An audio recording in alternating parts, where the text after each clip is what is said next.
Hello and welcome everyone to the Western Fair Sports Center for Arby's Nationals Hockey here on Rogers TV, as we have a rematch of last Wednesday's contest as the Komoka Kings are once again back in town to take on the London Nationals. It was a very close game, very defensively minded game overall. 2-0 victory for the Nationals last week.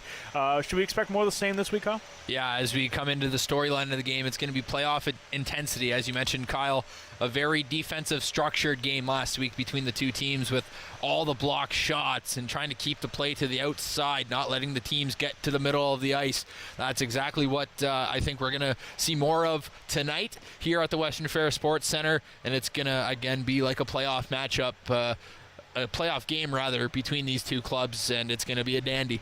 Not a lot on the line coming into this game for the Komoka Kings. They're locked into 6th place in the Western Conference.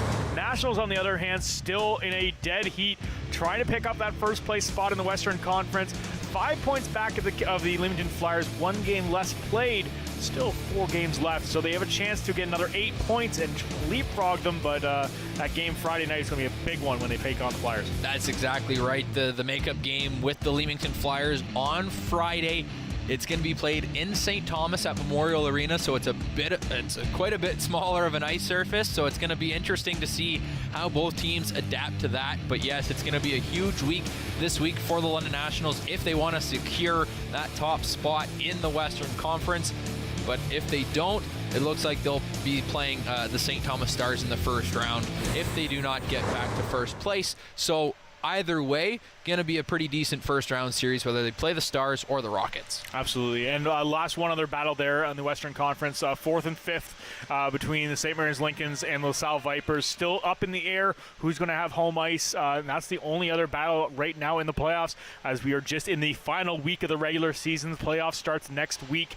And for the Nationals, other than getting that first place spot locked down, still one more big goal out there for one player in particular. That's Jeff Burridge. He's looking for that 30th goal of the year. Same with Carter McElwain of the Kings. Yeah, that's right. Both players here looking for that 30-goal mark. Both are sitting at that 29-goal mark.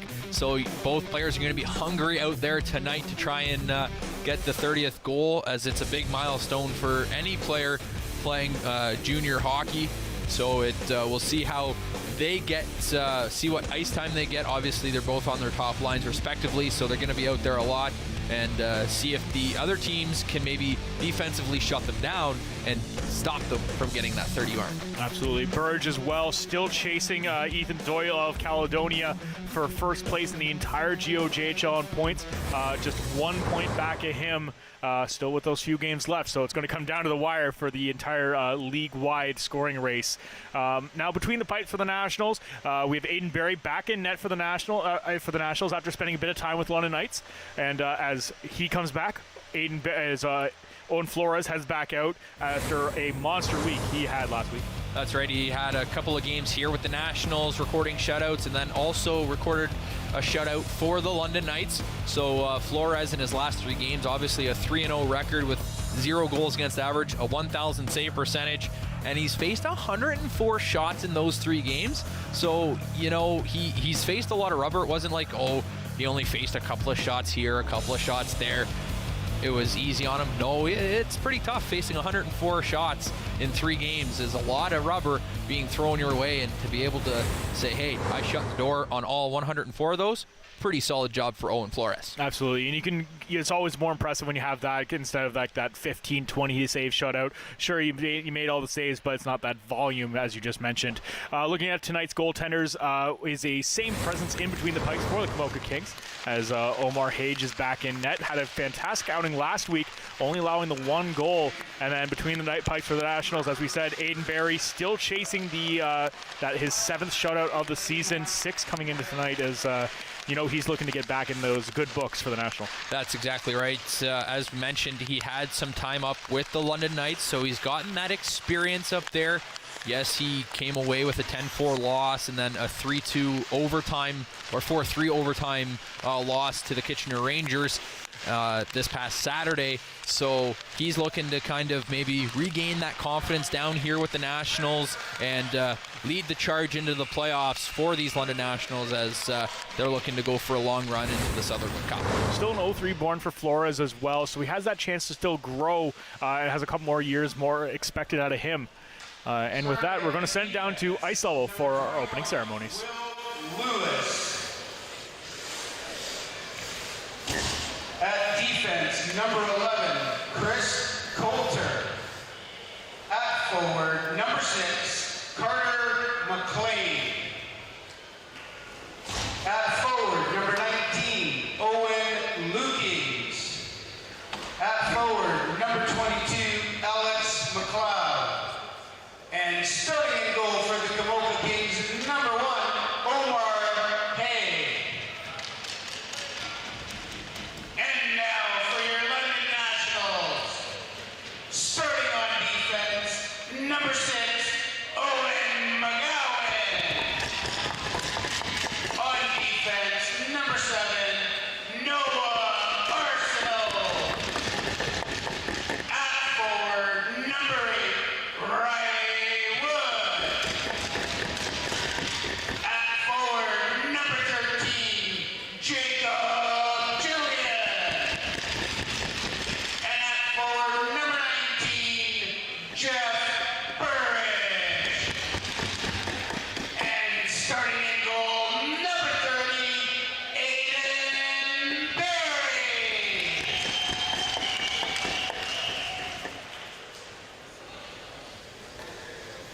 Fans, the London Nationals wish to acknowledge the Anish, Inabek, Haudenosaunee, Len Paywak, and Adawandron peoples whose traditional lands we are gathered upon this evening.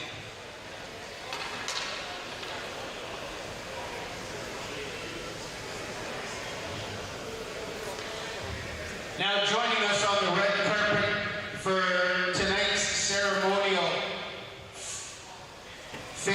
face-off and puck drop.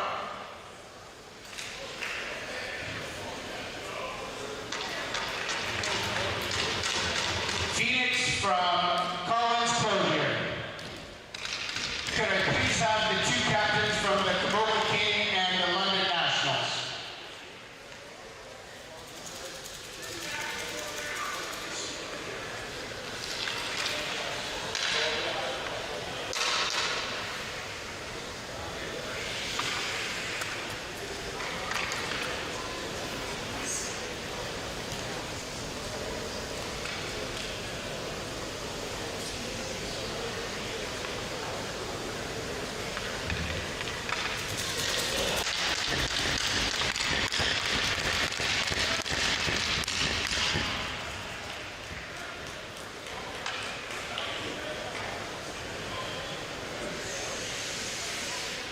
At this time, fans, we would like to do an award presentation.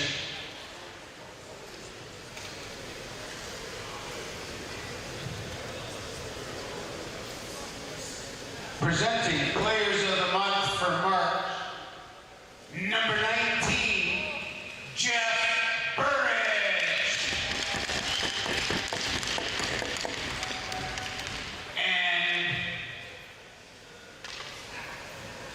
And number 30, Aiden Berry.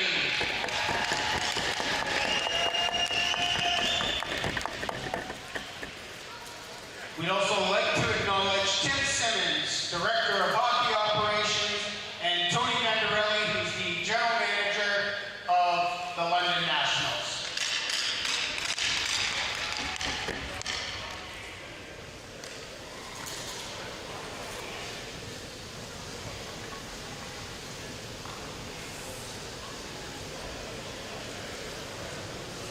Jeff Burridge was the Collins Closures GOJHL Offensive Player of the Month from November. The Nationals captain was a force in the month, netting 22 points on 10 goals and 12 assists in only 9 games. London National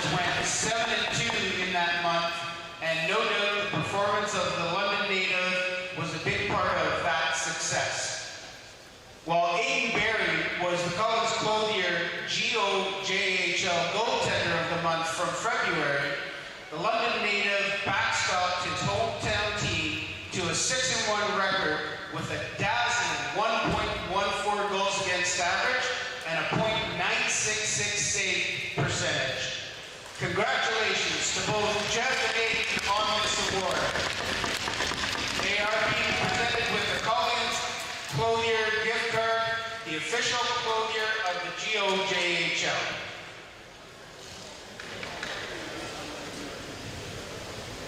Fans, let's have one more round of applause for Jeff Burridge and Aiden Barry.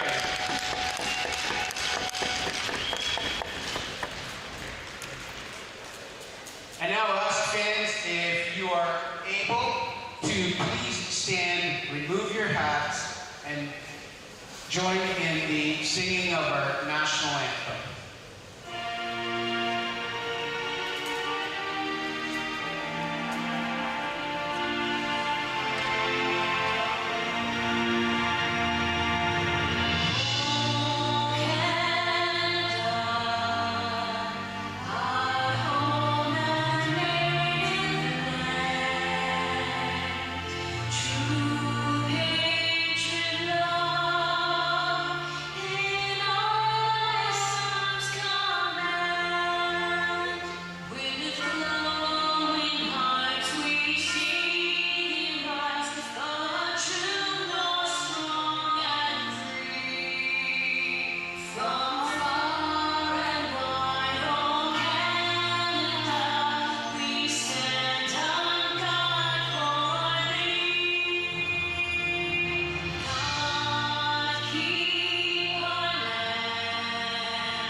Another great rendition of the national anthem as we get set here for our opening puck drop. We take a look at our keys to the game. For the Komoka Kings, it's going to be their power play. During the 4-game losing streak before their game on Tuesday, they hadn't scored on a power play in 11 opportunities. That was including an 0-for-5 night last week against these London Nationals. And they're going to have to do better with the manpower advantage if they want to have a chance to beat these London Nationals. And for London, it's going to be net front traffic. Omar Hage has seen countless number of shots so far this season. If he sees it, he's going to make the save. So the Nationals are going to have to get some traffic in front of his eyes and in front of the net and maybe pot a goal early here so it's not as stressful as it was last week, waiting, I believe, till the third period. So see what the Nationals can do here as we get ready for the opening puck drop. Saw last week, as you said, power plays are going to be a big thing. We did see a bit of a parade to the box last week, and we'll see if that continues here, as both these teams already show they do not like each other. Face-off win by the Komoka Kings will be brought out, and back the other way come the Nationals. Back to their old number one line is Woods back out there with Julian. Right up front, scores! Just like that, Wood, Julian, and Burridge connect as the Nationals open the scoring 20 seconds in. Julian looking back at the ref as we see the Komoka Kings captain saying, hey, it might have been a kick. Referee Chapman does not think so. As we look at the replay, just a pass across and off of Julian and into the net. We see there, Julian's like, is that going to count? Is that going to count? Yeah, it's going to count. Okay, we can celebrate a goal. It's 1-0. As you mentioned, Kyle, 20 seconds in. Great start for the London Nationals. Jacob Julian, his 17th goal of the season, and continues his great pace since coming back from injury. Continues his well over point per game pace he's been on. Back down in the offensive zone. The Kings will collect the puck. Now behind the net, picked up by Chard. Over to Pace Roth as the Nationals will break out of their own zone. Over to Beaupre. Bounce off his skate, and he'll take it down into the corner. Chard in there to support with Beaupre. Back out front. Tries to get a quick shot off there by Sanofi, but he fans on it. The Kings will try to break out the other way. Now the blue line is Manny. Gets it across the blue line, down behind the net. Pace Roth will be there to pick it up. Sends it over to Deacon Holmes. Holmes over to Beaupre. Brought across the blue line by Bowers. Bowers can't quite get a stick on it. Bouncing puck as the Kings will bring it back. Manny, nice soft pass over to Glover. He'll carry it in. Nice shot from Johnston. He walks in and has to make Barry make his first real save of the night. Good glove save by Aiden Barry. And on that Nationals goal, we want to say Jeff Burridge got a point there, so now he's back tied for atop the GOJHL point standings for forwards there. So congratulations to him. We'll see if he can add to those point totals. London Nationals have the puck right now in their own zone looking to break out. Nationals will try to get it over. Sanofi, cross ice pass over. Bunker. Bunker walks in, takes a shot. Kicked aside by Hage. Back to the far side now. Matthews will pick it up for the Kings. He'll try to get to the blue line. Bouncing puck, clears into neutral ice. Over to Deacon Holmes. Holmes throws out to Bunker. Bunker, nice little tip pass, gets it over to Sanofi. Sanofi tries to hit Nichols with it. Puck will be sent back right in front of the net. Matthews will try to clear it out again and will. Over to Bunker again. Bunker, draw pass. Tries to get it to Monroe. Finds its way out of Monroe's stick. Monroe loses it. Nice play by Johnson as he's going to try to break out a partial 2-on-1 the other way. Walking in, takes a shot, and Barry makes a nice save as Nash Glover just streaking down the middle. Aiden Barry having to be sharp on that, as that was a nice pass from Johnston right into the middle of the ice. Coming in was the Komoka Kings all alone on the breakaway right into the slot. Barry able to hold on to that in between the legs. He'll stop, and now the Nationals win this faceoff looking to get out of their own zone. Glover, it looks like he may have gotten his own head there, just shoots it right at the crest. Sometimes when you get those breakaway opportunities, you panic a little bit and you can't decide which move to make. Crocker, he'll try to break the puck out. Gets on the stick of McGowan. McGowan fakes the pass over to Arsenault and will hold on. A little bit of pressure on him by Chanderdat. Almost gets given away right in the slot. That one almost picked up by Witt. And he's sent down the length of the ice for an icing, so the Nationals will have to stay out there with their fourth line. Fourth line going to have to stay out there. It's Babenko, Duarte, and Pasifume out there with Arsenault and McGowan on the back end here with a defensive zone face-off. They do win it cleanly. Sent behind the net, Arsenault fans on the clearing attempt, but still holds on to possession. Tries to give it to Duarte. It bounced over his stick, but the long shot from the blue line goes all the way around, and the Nationals get a chance to change up. Quickly stolen by Bird. Bird gets to the blue line. Nice little spin move, stays on side, but it's quickly stolen back the other way by the Kings.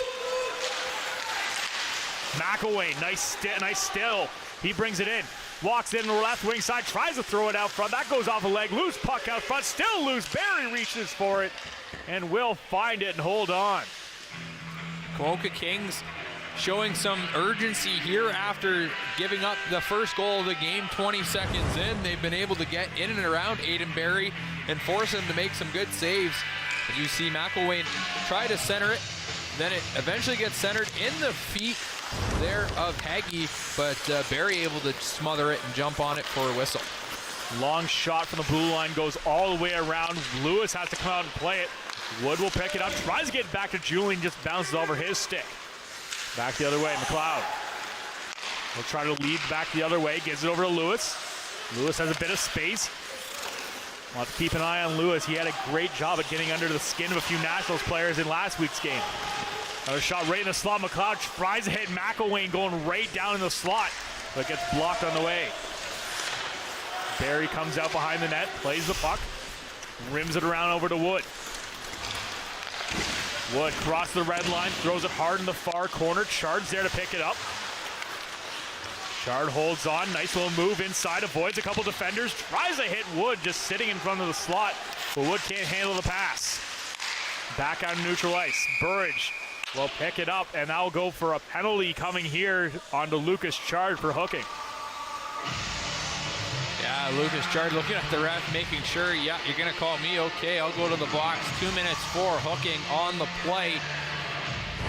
As we take a look at the replay just getting the stick into the hands, causing the puck to go to his teammate in Burridge there. And once you cause a kind of a distraction or let the puck go off this person's stick with the stick in the hands, it's going to be called every time. As we said, top of the game, keys to the game for the Kings is their power play here. A big marker on the board would get them right back in the game and move the momentum in their favor. Johnston across the blue line. He'll dish it off. Back to Johnston again. Cuts in at the hash marks behind the net. Back over to McElwain takes the shot, finds its way right in the legs of Barry. Has got a little support there from Arsenault behind to hold on, but it stays out. Puck kind of pinballing in between the legs of Aiden Barry, looking quite focused here in between the pipes for the London Nationals. As you mentioned, Kyle, Noah Arsenault just getting his stick behind the pads there just to make sure that puck does not cross the goal line. It's now a face-off scrum. Komoka Kings gain control. Never the most comfortable feeling for a goaltender when you have to look behind you, but at least you know your defense is there. Johnston walks the line, gets over to McElwain. McElwain just winds up a big slap shot, and that one just managed to go wide. Burge will take the backhander and clear it down the length of the ice. Just under halfway through the penalty. Kings will try to set up again. Sanavy, the lone national, applying pressure. McElwain, he'll pick the puck up and bring it out himself. Across the blue line, makes his way, cuts in, past three defenders, would lose the puck at the last second. Another penalty coming here to the Nationals. This one's going to be on McGowan. Back out. Nationals the Kings just trying to communicate here. Nationals just don't want to touch the puck. They're going to let the penalty just die off and just try to keep as little 5-on-3 time as they can. Yeah, we see a slashing penalty going to be called. The Komoka Kings bench was saying, hey, let them touch the puck. And the Nationals didn't want to. As we look here, as he goes around, there's the slash right on the hands, causing the puck to go behind the net.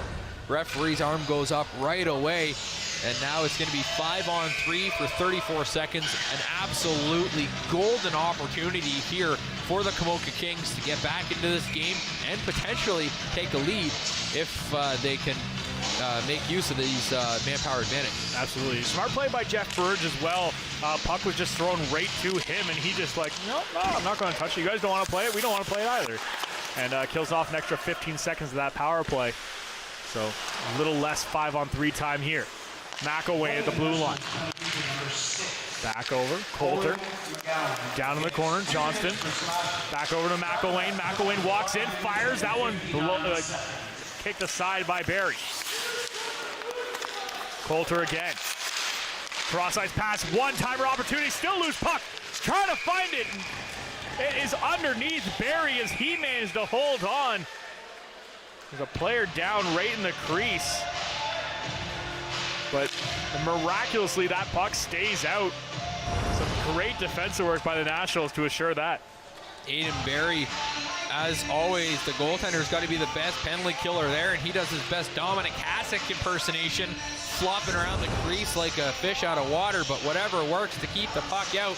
Now it's 1 second left in the penalty to Chard, so it's going to be a 5-on-4 here momentarily once the puck is dropped. And the London Nationals kind of doing their job to try and keep this game 1-0 so far. Face-off won by the Kings, so they'll maintain possession in the offensive zone. Coulter at the blue line. Dishes it down low behind the net. He picked up by Jackson McElwain. Back to the blue line. Can't quite handle that pass there as Manny. Still stays.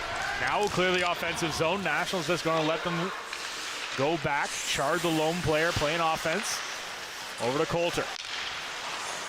Cross-ice pass over to Manny. Manny crossed the red line. He'll just dump it down the offensive zone.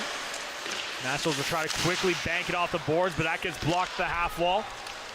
Rimmed around. Manny holds at the blue line. Just throws it right to the front of the net. No one there to get a stick on it.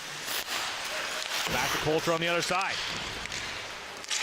Down low, Jackson McElwain can't get a stick on it. Nationals will clear, and that puck will come all the way down the length of the ice. Nationals getting a full set of new penalty killers on the ice. Just under 30 seconds left in the penalty. Manny, he's going to go for a skate up the right wing side. Makes his way past one, but then runs into Deacon Holmes. Back to the blue line. Crocker, he tries to take a shot. That gets blocked. Johnston will pick it up. Back to Crocker. Over to Johnston. McElwain. McElwain takes a shot, loses it a bit high. Has to do that little stick flex on it and make sure there's nothing happening with the stick. The Nationals are still trying to get the puck out. Penalty is over. Back to 5-on-5 action. Puck bounces off the back wall and then right into the glove of Barry, and he'll hang on. I believe we're going to take a look here at the Nationals' goal. They have it credited to Burridge as he throws it across. It might have gone off the defenseman and not Julian. So if that's the case, Burridge has 30 here on the year. So 20 seconds into this game, Burridge gets goal number 30. Congratulations to the captain. Ties the league lead in scoring and gets his 30th of the season. Not too bad of an effort there. As Burridge himself now has the puck, he'll bring it across the blue line. Crocker, nice defensive work to steal it right back over to McElwain. McElwain coming in with speed, but overskates the puck just a bit. Another shot from McElwain. That one just goes wide. Crocker will play it on the far side. He brings it behind the blue line. Nice play there by Monroe. The Nationals will try to steal it and break it back out. Tip play off the stick of Burridge, but just behind the red line. So they'll go for icing back down in the Nationals territory. Yeah, not so bad here as, yes, it's a little bit of a tired first line, but it's your first line out there. So if any line has got to be stuck out there after an icing, you'd want it to be your top line as your go-to guys are on the ice here for this defensive zone face-off. Burridge going to lean in, try and win it here. Face-off scrum, but goes to Julian. Julian can't quite clear the zone. It'll be kept in by the Kings. Nice little backhand play there by Coulter. Stolen it back again. Burridge carries across the blue line. Nice cross-ice pass over to Wood. Wood tries to get it right into the slot as Julian was going right down the middle. Back the other way come the Kings. Witt, Chanderdak. Witt can't break into the middle. Burridge will try to clear the zone and will. Picked up again by the National. Here comes Julian. Julian Wood walks in. Julian fires back to Wood. Wood can't quite get the backhand on it. Great defensive play by the Coulter to deny that chance.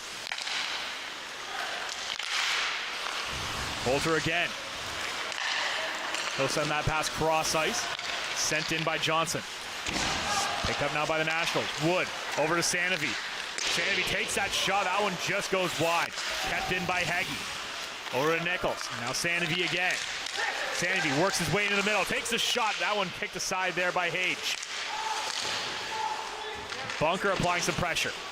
Goes back to the blue line. Kept in.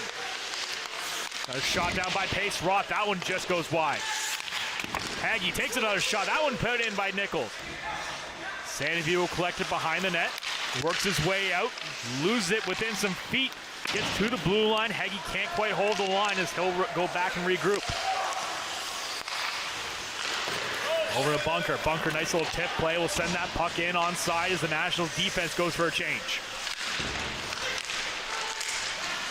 Behind the net, Nichols. Tries to get a stick on it. He gets hit off the puck by Lewis. Back the other way. 3-on-1 developing here for the Kings. Walking in, fire, shoots, scores! Beautiful passing play. And Colin Holmes buries his 11th. Tied at 1. What a play by the Komoka Kings there as they forced a turnover in the neutral zone and were able to come in on a 3-on-1 odd man rush. And just a beautiful execution on the passing play. Tic-tac-toe back of the net as Holmes is the recipient of that, and nothing Barry can do there. He's got 3 Komoka Kings he's got to try and look out for and only 1 defenseman to help him. He's left out to dry on that. It's tied at 1 with just over 9 minutes remaining here in the opening period. McGowan caught looking at that play. Couldn't really do much.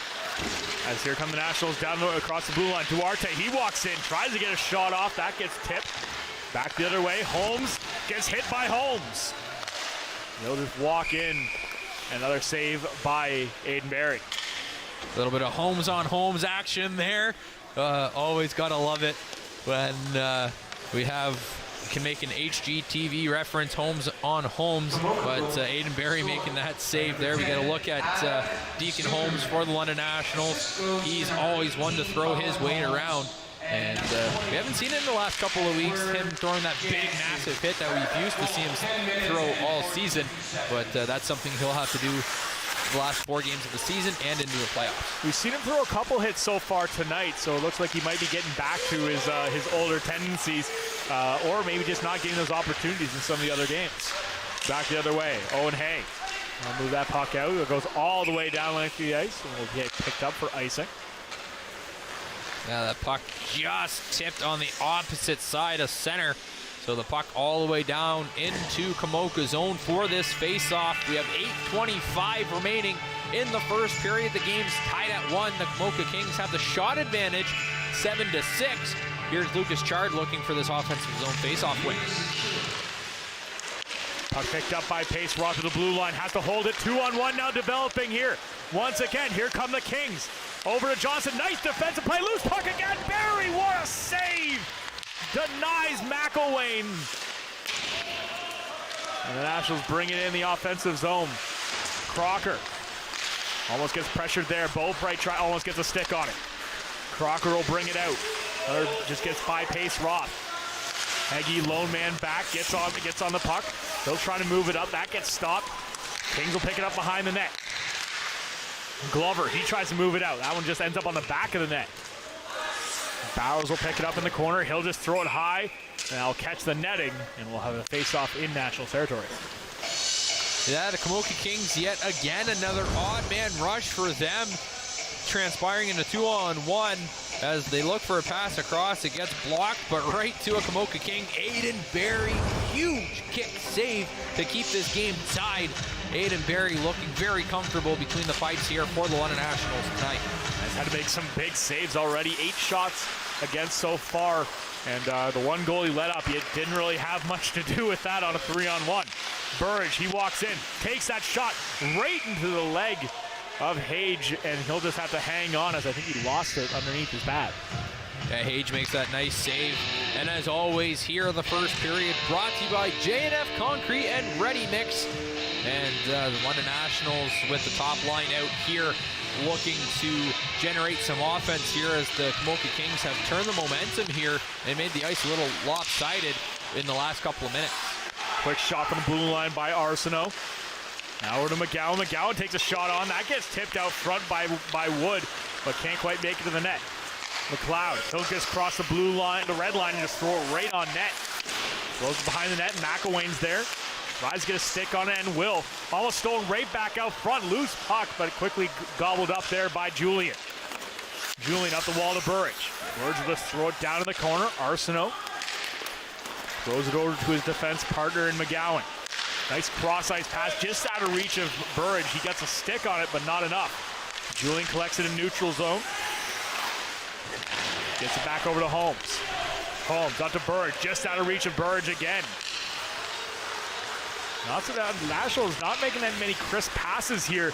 Not hard to hit Jeff Burridge with a pass. He's got one of the longest reaches on the team. But here come the Nationals again. Nichols, he brings up the right wing side. Geeks by one guy. Can't quite get it past as Haig will try to move it out. Kept in the blue line by Monroe. Now back the other way. Holmes tries to throw it up. Johnson keeps it in. Right back into neutral ice. Sanavy, he blows a tire. And it'll be picked up again there by the Kings. Nice block there by Sanavy. Sanavy, he just walks in. Tries to get a pass over to Nichols. You saw the eyes were tracking that pass the whole way. Monroe has to be quick on it as he has Crocker right on top of him. Back the other way. Passing from Sanavy just out of reach. And it will be called on an icing. And we'll head back down into Kings territory. Yeah, right now the London Nationals playing a little bit of some sloppy hockey here, not being able to get those passes to the intended targets, and it's causing turnovers here, and the Komoka Kings have already capitalized on one turnover. You don't want to give these Komoka Kings any more opportunities than they've already had in this game. Face-off won by the Nationals. Gets to Heggie. Heggie tries to take a shot. But gets denied on the way to the net. Sent back down. Right into the corner. Chard tries to get a stick on it. That one just under his blade. Beaupre back down to Chard. Haven't seen too much of the second line so far tonight. Bowers will pick it up. He'll send to Heggie at the blue line. Right back to Bowers. Down to Chard. Down low. Chard has to fight off Matthews. Gets through the blue line. Nice work by Heggie as he dodges the one man. Can't dodge a second one. Partial break coming here. And Chanderdat just about a stride offside, or he would have had a clear-cut breakaway. Yeah, Chanderdat just coming offside on that pass. It'll come all the way back just outside of the Komoka Kings blue line. We see Chanderdat on the bench just hanging his head. He's like, dude, I almost had a shot at that. And here we go as the play is back underway. The Komoka Kings gain control of the puck. Play gets brought out right to the red line. The Kings will bring it in.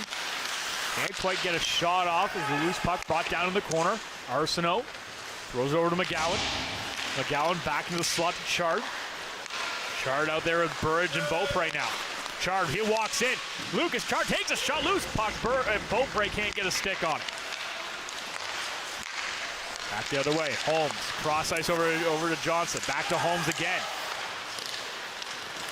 Now picked up by Wood.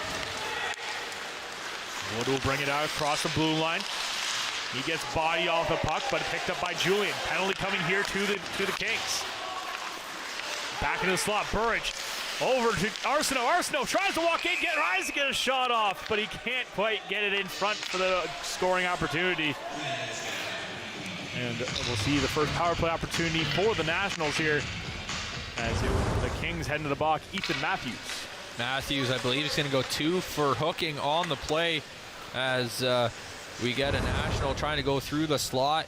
He just gets hauled down, spins around, the puck goes awry, and that negated the scoring opportunity. Penalty called. Nationals now have possession on the power play.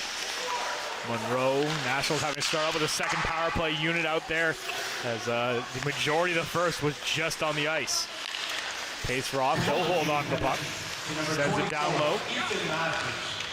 Back to the blue line again. Again down low over to Standifeed. Bowers, cross ice pass. That one just a little too tight in for Nichols to get a shot off.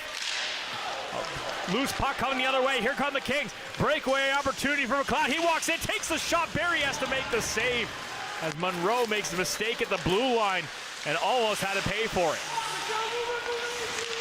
Stolen back by the Nationals. Kings get a hold of it, and they'll just send it back down. The Nationals going to have to regroup here and try it again. Top power play units start to switch out now. They will be brought out. Monroe across the blue line. Carries it behind the net. Looking for a pass here. Gives it over to Burridge. Burridge right in the slot for Chard. Chard, cross ice pass, walks in. Loose puck, finds the back of the net and scores. Bouncing puck all over the place, but finds its way. And the Nationals take a 2-1 lead.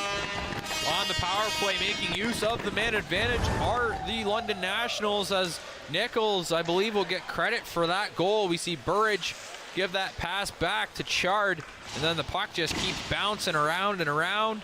And Nichols from the side, kind of behind the net, banks it in. And the Nationals go up 2-1 here as they, again, make good use of the man advantage. And the puck is dropped here at center ice. Nationals have possession. Not the cleanest of goals for the Nationals, but they'll take it. And Julian walks in, tries to take a shot right off the bat, and gets tipped out into the netting.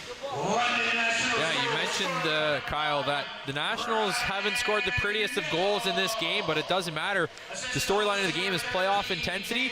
That is playoff hockey right there.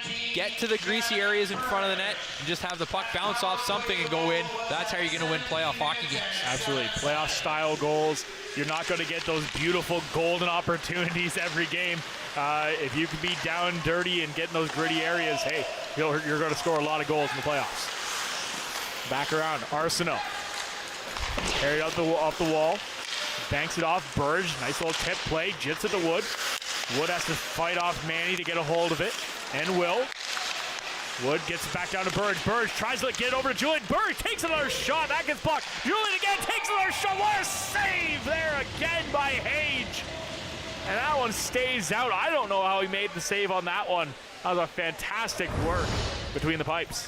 Hage making that huge glove save as Wood dances around his D-man, gives it over to Burge. That puck got tipped. Burge, a nice little bat out of the air, and then gives it over to Julian. Wood, we see just off the screen, was already celebrating, thinking that puck was going to go in. But he looks, and Hage makes a huge glove save. Now the Komoka Kings have the puck breaking out of their own zone. Both goaltenders flashing their incredible athleticism so far. That was a phenomenal save, one of the best ones we've seen all season here at the Western Fair. Holmes, he'll send that cross ice over to Manny. He brought down, picked up by McGowan. McGowan will try to do the setup here for the Nationals. Over to Bunker. Bunker, nice little backhand pass over to Sanovi. Sanovi has to quickly throw in the offensive zone, just out of the reach of Nichols. Nichols still applying pressure.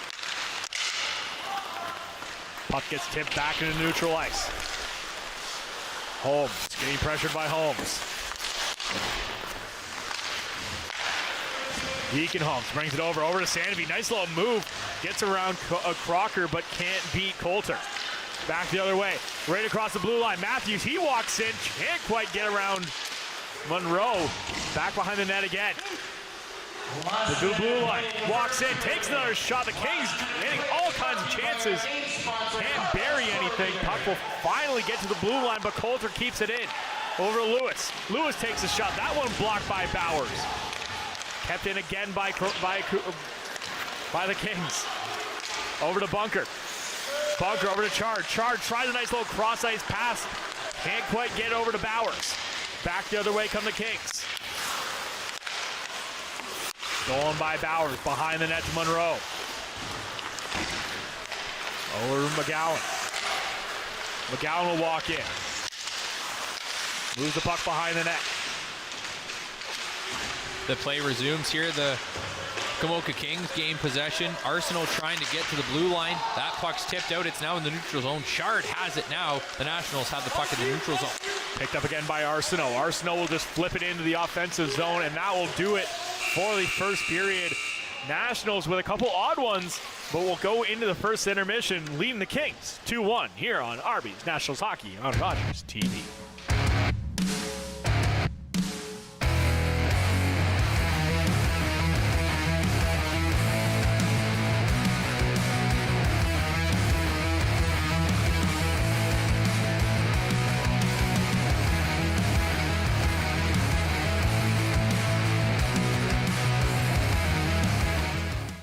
This program is brought to you by the following sponsors. This program is brought to you by Ignite TV. Now you're in command. Visit Rogers.com for more details.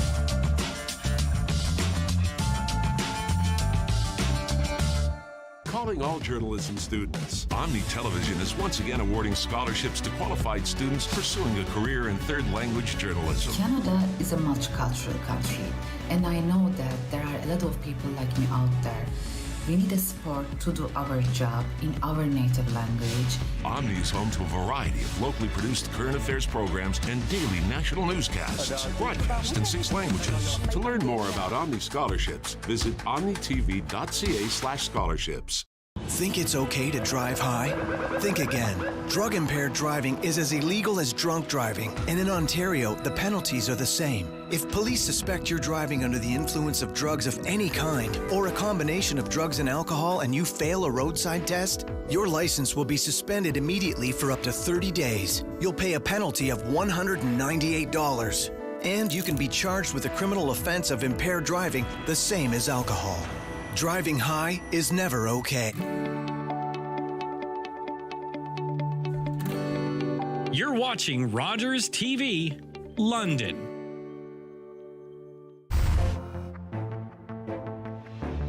Doing enjoy watching Arby's Nationals hockey on Rogers TV? Then join the crew. Volunteers learn the skills needed to put on a show, including camera, audio, graphics, and more. Visit rogerstv.com/volunteer to sign up.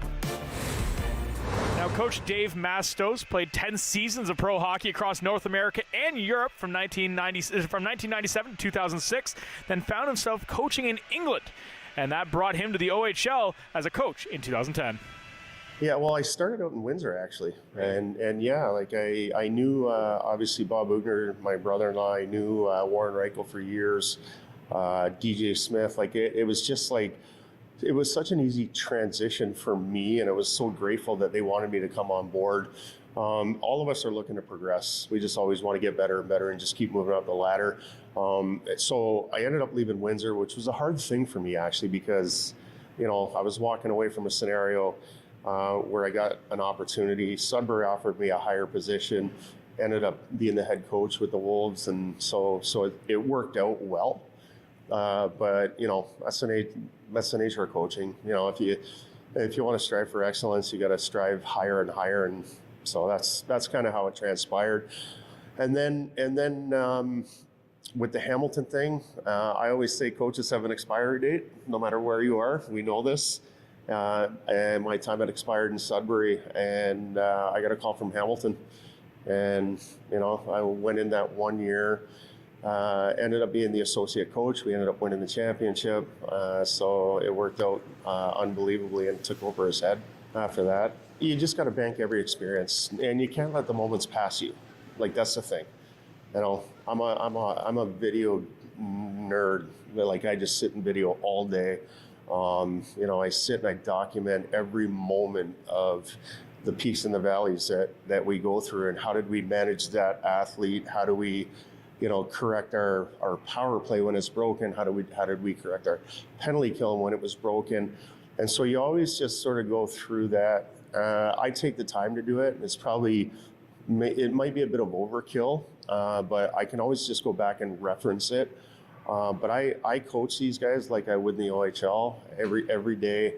You know, I look at what our needs are, where we're necessary. I want to duplicate the great, because there is a lot of great, and I just sort of bank every experience. Like, I don't want, like, as a player, it was easy for me to go back and be like, oh man, I forgot that moment. When you're a coach, you got to remember every moment. We'll be back with more of the first intermission after this.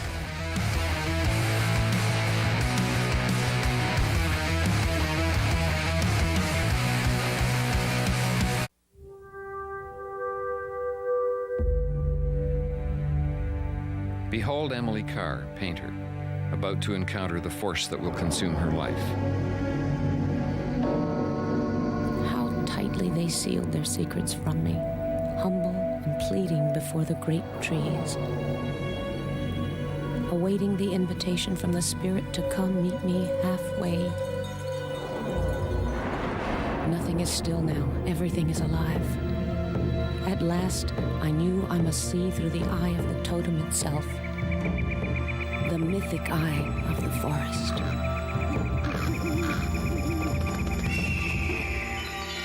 Seldom able to live by her brush, before she died in 1945, Emily Carr was in the first rank of Canadian painters.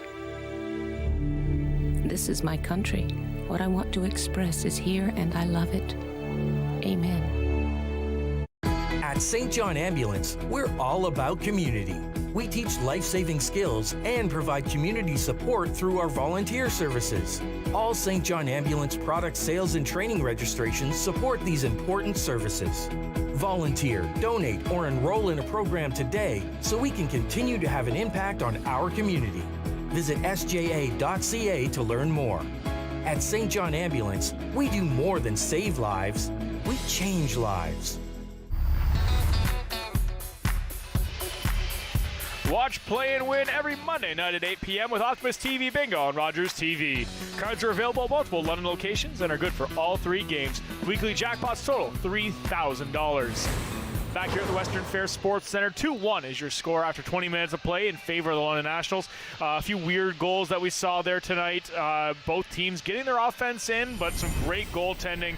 But the goals are the story so far. right there. Burridge, a throw across off the defenseman, giving Burridge credit for that goal, so his 30th. And then this nice passing play by the Komoka Kings sees Holmes able to tie the game, but then with the manpower advantage, Burridge again over into the slot, and then it just kind of pinballs around, and I believe Nichols at the side of the net able to bury it for the second goal of the period for the Nationals. As we get a look at the scoring summary, 21 seconds in, Burridge, his 30th unassisted.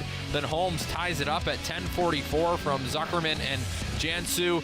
Nichols on the power play, his 15th. And that sees the Nationals up 2-1 after 20 minutes. Two little odd goals for the Nationals. Nothing to take away from what we've seen Omar Hage do tonight. We saw this last week from him as well. Just some fantastic work between the pipes. And we're seeing it more of it today, including what could be a save of the year here. Yeah, as we look through the highlight pack, he's seeing the puck well, charge busting in. He's able to make that save in tight. And then this save right there, as he's just able to keep position well and able to slide across. That out of the air, Burridge over there. There's a great glove save. That's the one you were talking about, Kyle. That was a great save to keep his team in this hockey game. Omar Hage, what can you say? Last week he was a great goalie. This week he's doing more of the same for these Komoka Kings. Yeah, he's in tough in the goaltending duel. Last week up against Owen Flores. This week Aiden Barry, and Barry himself making some great plays, especially on that 2-on-1 halfway through the period.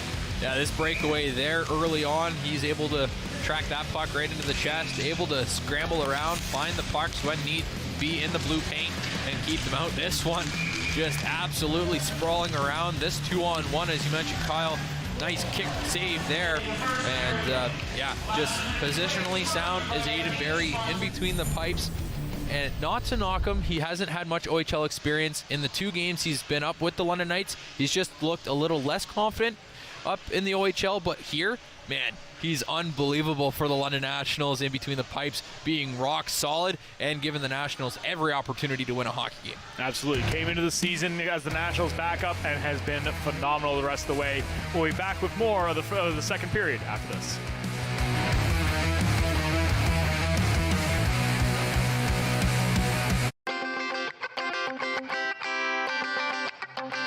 I am Justin Newell. I am an EVS operator, which is something that travels all over. So today I am based in Winnipeg.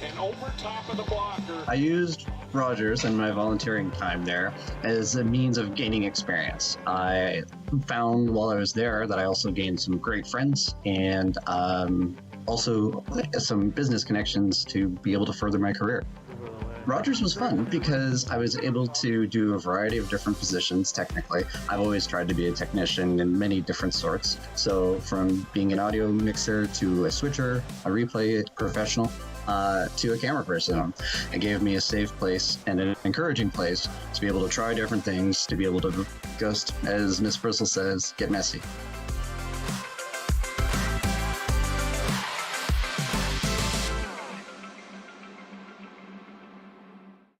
Do you worry about how much someone drinks?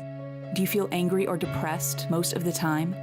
Do you feel neglected or unloved? Do you feel that if the drinker loved you, she or he would stop drinking? If you answered yes to any of these questions, you are not alone. Not everyone trapped by alcohol is an alcoholic. Families and friends are suffering too.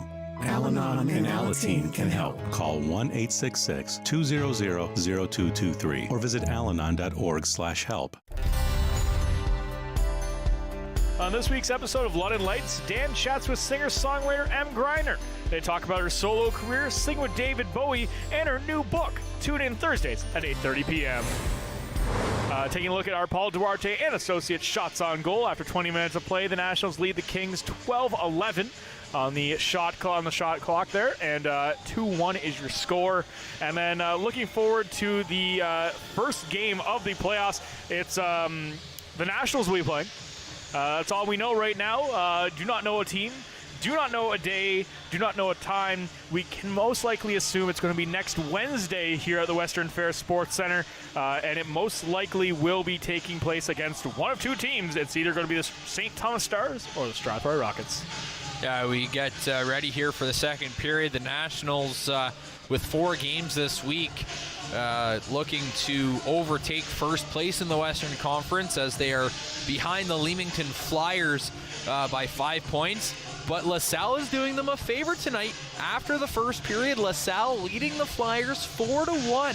So the LaSalle Vipers playing strong hockey as of late, and the Nationals, maybe the coaching staff, as we see the out-of-town games, LaSalle 4, Leamington 1. So the coaching staff might be taking a look at the intermissions there to see how that game's going, because that's the team you're chasing in Leamington, and if you can get help from other teams in the league, they're going to be welcome to that any time of the week. Absolutely. If the Nationals close out a win here tonight, Leamington loses against the Vipers, then it's going to be basically a winner-take-all matchup essentially on Friday night as the Nationals take on the very same Leamington Flyers in what it should be a huge matchup and a potential preview of the Western Conference Final.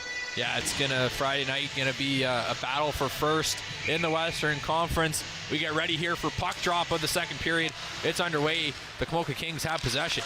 Crocker will just collect that, and he'll just throw it hard down around the boards. Picked up now by Arsenault down in the corner. McElwain, he gets in there and gets the steal. Now picked up by McGowan. McGowan banks it off the boards over Arsenault. Arsenault overskates it, but he'll throw it right back to McGowan. He's got lots of space to work. Moves it up the middle, just puts it off Julian's stick. Julian can't handle the pass. As we picked up there by the Kings, and they'll try to send it back into Nationals territory. Arsenault over to McGowan. Very uncharacteristic of this defensive pairing. Not very crisp, the passes between the two of them. We're used to seeing them just be crisp on all aspects of the game. Trying to get back up front again.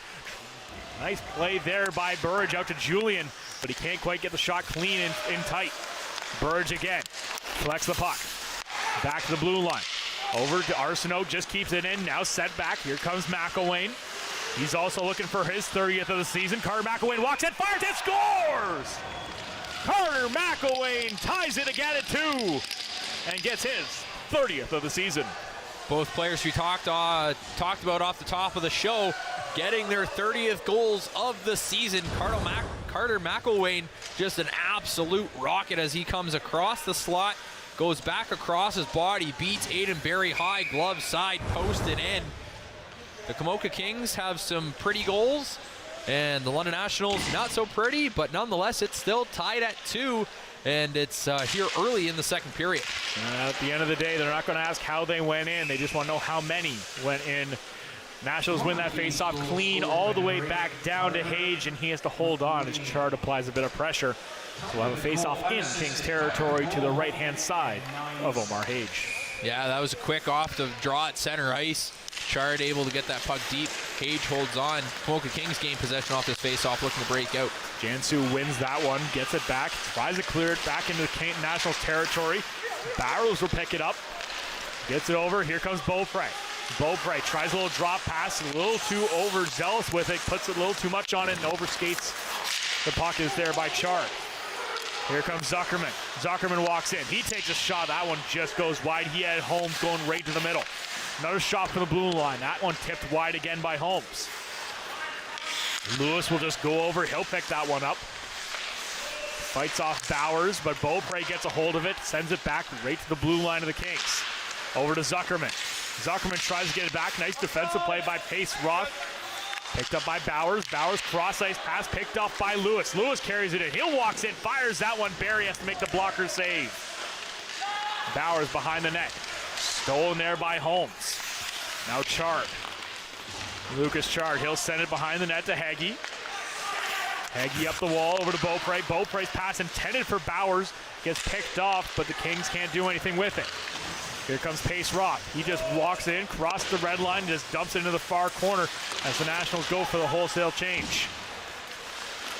Kings will try to break it out. Zuckerman, back to Crocker. Crocker will cross the blue line, get some pressure on him by Nichols. Loses the puck to Monroe. Back out front, Crocker again takes the shot. Barry has to make a save in tight. Monroe will collect it again as he'll try to break out here for the Nationals. Kings really dictating the pace so far here in the second period. Holmes gets the steal. Holmes will carry it in, and just offside. That's a close play. I'm not even sure who was the man offside. It looked like it stayed onside here, but another turnover here in the defensive zone. Crocker able to go, forcing Barry to stand tall between the pipes. Barry's up to the task, but you do not want to give these Komoka Kings those types of opportunities, especially heading into the playoffs, because if you start sliding the wrong way heading into the playoffs, it's not going to be so good. But the Nationals here will have to smarten up a little bit as they win this faceoff. Faceoff won by the Nationals. Sandovi's just going to float that one on net, as Hage will just throw up the glove and hold on him. See Bunker there run into the Komoka King player there, Crocker, but nothing comes of that. Omar Hage making a nice save. Face-off coming, and it's a scrum draw. Nobody with possession yet. Now the Nationals have it. Puck will be thrown behind the Kings' net. Battle for the puck ensues. Nationals will come away with it. Sanofi in there with Bunker. Stolen back by the Kings. They'll try to move it out. Jackson McElwain gets to the blue line. Nice job climbing the ladder there by McGowan. Back up front. Bunker shoots. Just misses the open net and can't quite get it in. Jack Bunker, wide open cage. Can't close the deal. You get a look at it here as Bunker's just able to slide down uncontested and just throws it well wide of the net. Maybe if he had a soccer net, but nonetheless, he just puts that one wide, and this game remains tied at 2 goals apiece. Puck is dropped with the Komoka Kings trying to break out of their own zone.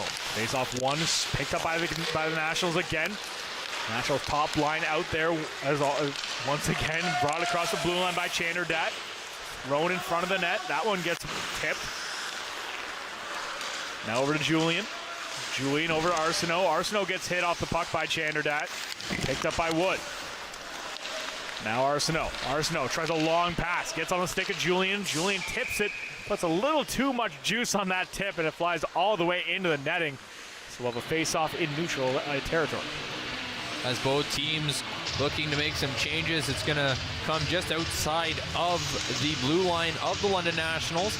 Top line back out for London as Jacob Julian in to take the face off with Burridge and Wood flanking him on the wings. And it's won by the Nationals. Pace Roth back over to his D partner. Sideline gets set up by Heggie. Stolen back by Coulter. Coulter tries to make a nice little pass. Picked up now by Wood. Wood tries to bring it in, but nice play by Manny to deny that opportunity. Puck almost hit out of midair by Burridge. McElwain, he'll send it in tight. McLeod gets a shot on net, but just puts it over. McElwain, he'll keep it in, throws it behind the net. McLeod will pick it up. Puck's given up to Lurking. Back to the blue line. Another shot from the blue line. Tipped on net. Barry will kick it aside. Wood will pick it up, and he'll bring it down the right wing side. Wood walks in, fires that one. Can't quite handle the rebound. Another shot from the blue line. Heggie takes that one and takes his man down as well. And the puck goes out of play. The London Nationals able to get the shot advantage now 16-14, but this second period has seen the Komoka Kings with more of the offensive zone time and more of the momentum, in my opinion, but nonetheless, the offensive zone face-off coming for the Nationals as we get a little chat with the officials at center ice, seeing where the face-off might go. Now they're going to go over to the benches, talk to the Komoka Kings coaching staff. The Nationals do, however, have the advantage in the shot category, by the way. 4-3 in favor of the Nationals so far here in the second period. As it looks like McLeod's heading down the hallway back to the locker room. Yeah. Now the referee Carter over at the timekeeper's box, letting them know what's going on. So that's Alex McLeod having to go down the cutway into the room, and it looks like it's going to be I don't know if the captain's coming over to gain an explanation, or that's what it looks like, because he stops at the top of the referee crease. As still a bit of confusion here. I haven't seen any motion for any kind of penalty or anything like that. Now we see Chapman coming over to chat here with Carter and the captain, McElwain of the Komoka Kings. hopefully we have somebody. Are you good at reading lips, Kyle? Because I'm trying to figure out what referee Carter is saying here as to why the player had to leave the bench. McElwain's kind of chuckling and smiling, so I don't know, maybe it was an equipment issue or something. That would be the best explanation, because there is no penalty on the call. It's still 5-on-5, and now Kings making a quick change here as McElwain's coming out and Janisu heading off. Or not Janisu, Zuckerman. That's what has to happen. You did not have a captain on the ice, so now that you have a captain come out to talk to the referee, that captain now has to stay on the ice for that change. As that puck was deflected off a shot from the point, Hage deflects that into the netting. We get a stoppage in play. Now McElwain goes off the ice, and Zuckerman back onto the ice for his regular shift. From the sounds of it there, it sounded like an arena host said there was a gross misconduct penalty. But I do not know. That's what I heard. We'll have to take a peek as soon as we get an update from the box score or just to see what's going on. But the Nationals, once again, trying to apply some pressure out. Back to blue line. Holmes puts it on net. Loose puck down low. Picked up now by Pasaflume. Babenko. Back to the blue line. Holmes, he'll cheat down and hold on to the puck. Back over to Duarte, the blue line. Duarte holds the puck. Gets a shot on net. That one gets tipped. Another loose puck the other way. Here comes Zuckerman. Zuckerman, one-on-one with Monroe. Has to spin off. Just tries to bring it in tight. Gets a bit of a hook there by Babenko, but no calls made. Zuckerman again. Behind the net. Takes a shot. That one just sails wide. Comes out down length of the ice. McLeod will pick it up. Long pass. No one intended for no one there, as we'll have an icing and sent all the way back down into Kings territory. The Kings bench not happy with that call, as Monroe did not make any effort to play that puck, and he was maybe inches away from being able to touch that puck. Chapman saying, hey, my linesman called it, so that's why it's going to be called. Face-off now won by the Nationals. They keep it deep inside Komoka zone. Crocker will pick it up. He'll just try to clear the zone. Gets it to the blue line, but great job by McGowan to hold the line. Lewis down in the corner. Gets stolen off his stick. Zuckerman will pick it up now for the Kings. Tries to move it out. Loses it in the feet of Crocker. And we brought back out. Zuckerman across the blue line. Drop pass for Johnston. Johnston takes the shot right into the chest of Barry, and he hangs on. Barry hanging on as we're still trying to check out the box score here on the GOJHL website, trying to figure out why McLeod had to leave the bench. Nothing posted on the box score as of yet, as we have a face-off deep in Nationals territory. They win it. Arsenault with the puck now behind his own net. Arsenault, nice little one-hand pass, gets it up the half wall. Now out of the Nationals territory. Almost stolen there by Bowers, but the Kings maintain possession. Glover almost gives it right back up. Picked up by Chard. Chard spins the blue line, holds the line, throws it back behind the Kings net. Comes out, Arsenault, he hasn't had the speed to get there in time, and that will go for an icing. Kings bench still going off the refs and linesmen. Not too happy there. They thought Arsenault could have got a stick on it. Yeah, but at least they're consistent. The linesman standard has been consistent on icing all night, and they haven't wavered or anything on their calls, so that's something you might like to see as a coach. But this play is back underway. The Nationals shot from the point. And down low, Wood takes a run at his man. Brought back around Sanavie. He'll pick it up in the corner. He's got Bunker with him. Brought back out. Nichols gets a stick on it. Picked up by the Nationals. Nice pass over to Sanavie. Sanavie across the blue line. He walks in. Takes a shot. Hage makes the save. Nichols will just throw it into the offensive zone.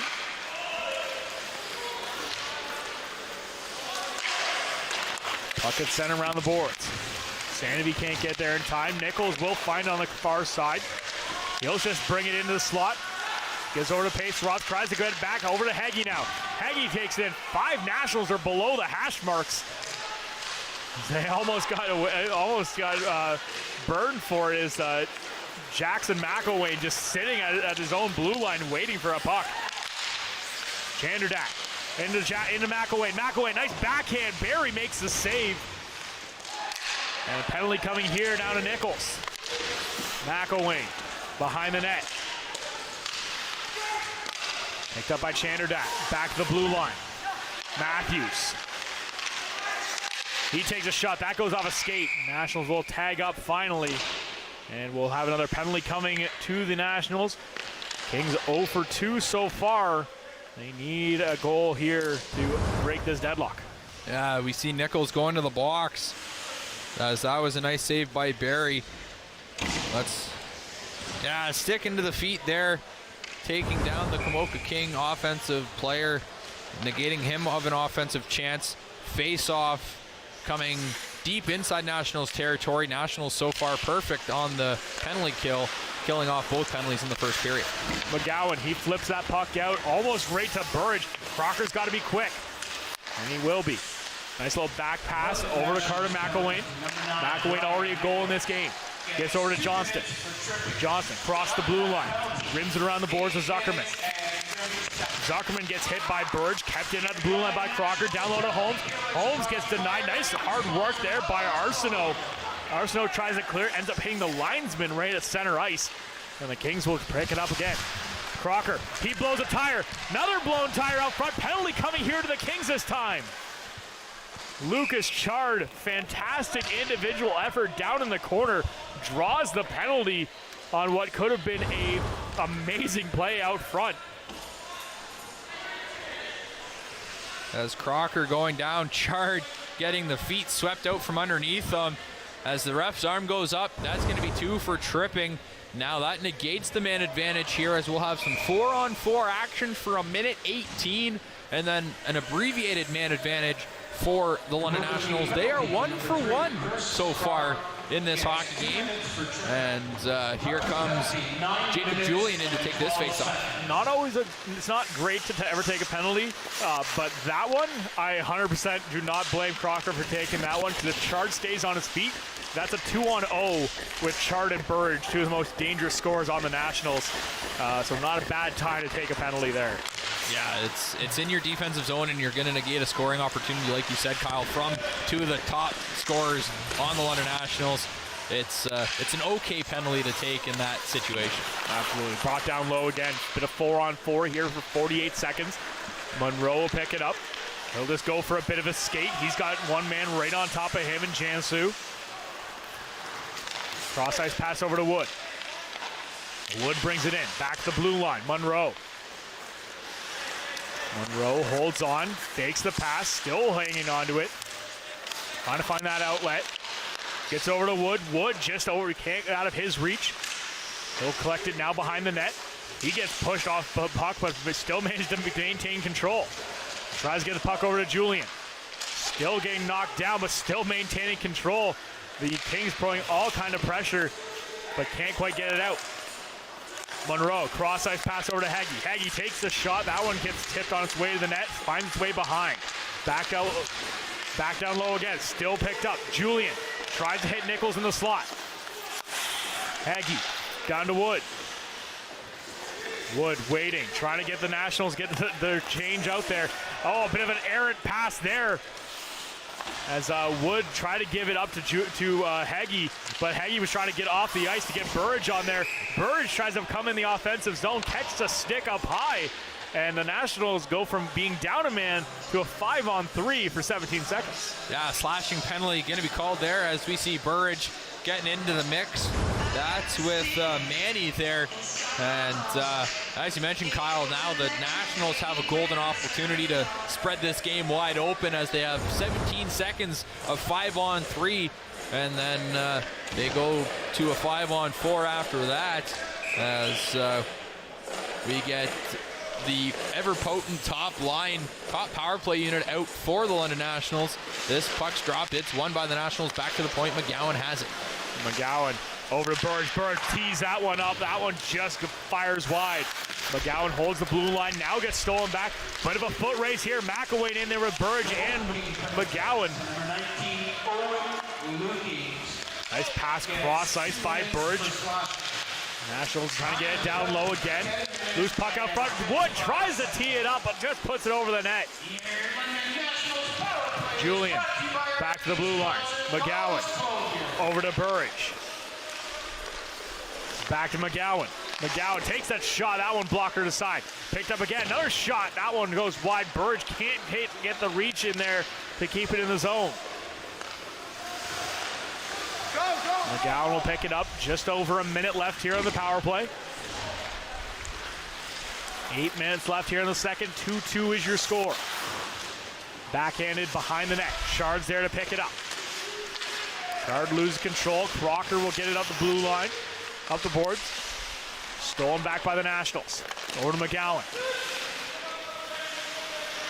Now over to Burge. Burge, cross ice pass again. Picked up by Nichols. Nichols cycles back down low. He brings it in, takes that shot. That one catches Hage up high. Still managed to maintain possession. Nationals continue with their cycle game. Burge takes another shot from the blue line. That one kicked aside by Hage. Behind the net again. Back out front. Can't quite get a shot out of Nichols. Sanavy maintains possession. Over the blue line. McGowan. Burge. Cross ice. Sanavy walks in. Fires that one. That one catches Hage. Hage up high. Hage looks like he's in a bit of discomfort getting up after that one. Goes to skate it off. Yeah, look, don't know if it caught him up high. He was kind of bending his knees, so there was a few different things that could have been there as we see the shot come over from about the top, the face-off dot. Oh, it catched him in the ear. I think it caught him just glancing off his head. So that's going to shake the cobwebs a little bit, ring your bell, but he looks okay as that play is dropped. He's still kind of favoring his knee here in the net. See how he is able to play the rest of this period. Truck saying it may not have hit him, actually. It may have just been an awkward way he went down. Picked up again by the Nationals. Penalty is over as Lurking's back on the ice for the Kings. At the blue line, Hagee tries to throw it down low. Another penalty coming, this time to the Nationals. It'll be Curtis Hagee heading to the box, and Kings aren't liking that he takes the extra shot on net. And we might see a few extra penalties coming here as Nichols starting to get into it there with Manny. Nichols does have to calm down there as he swung and that stick came up high. You got to be careful and be in control of your stick at all times. Now he's talking to referee Chapman, and Manny's not happy about it. So the initial penalty to Hagee there, and then it was that shot after the whistle towards the net of the Komoka Kings that kind of caused this melee. There's an undisciplined cross-check. The puck's deep in the zone. You've put the puck into the zone.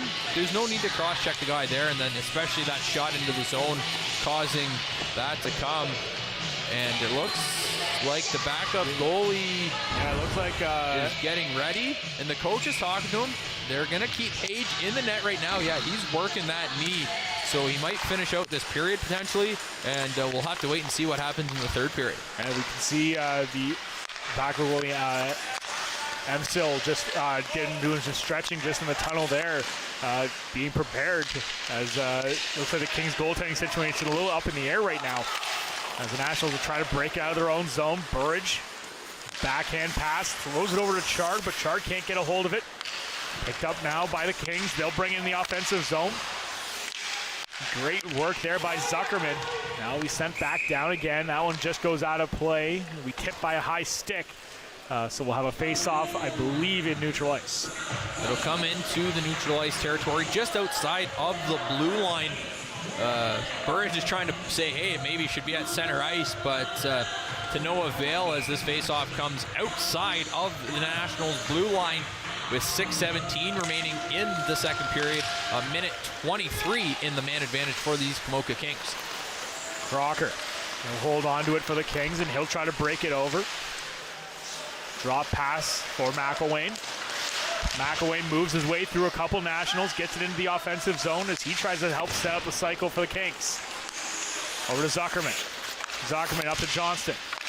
Johnston gets it taken off his stick. Foot race now. McElwain in there with Chard. Chard applying some pressure. A lot of pressure. He almost gets the steal. Puck gets brought out front. No one there. So the Kings will easily be able to go back the other way. Johnston moves around Holmes. Gets the puck into the slot area. Quickly stolen by Sanavy. Now Johnston again. Still maintaining possession. Going around the world with it. Over to McElwain. McElwain down low. Tries to put it into the slot. Bounces off this leg of Holmes. Over to McElwain again. McElwain takes a shot. That one gets blocked. Nationals finally try to break out of their zone. Another penalty coming here. This time to McElwain. Walking in. Right out front. Trying to get a shot loose. Puck in the air. Shoots and scores! Sanavy bats the puck out of midair and finds the back of the net. And the Nationals take a 3-2 lead. Sanavy's 8th of the season. Sanavy's 8th of the season, short-handed on a delayed penalty call. Has no possession there, and Sanavy just with a great second effort, bouncing the puck and just sticking with it and shoving it in. And so now the Komoka Kings will remain on the power play for 13 seconds, but a nice short-handed goal gives the Nationals the 3-2 lead. Not who you think is going to score out there with that penalty-killing combination out there. Holmes, Pace, Roth, Beaupre, and Sanavy. Very not the top lines, but hey, if it goes in, that's just huge bonuses there for the Nationals. And the celebration there, you can see how happy they were for Sanavy to bury that one.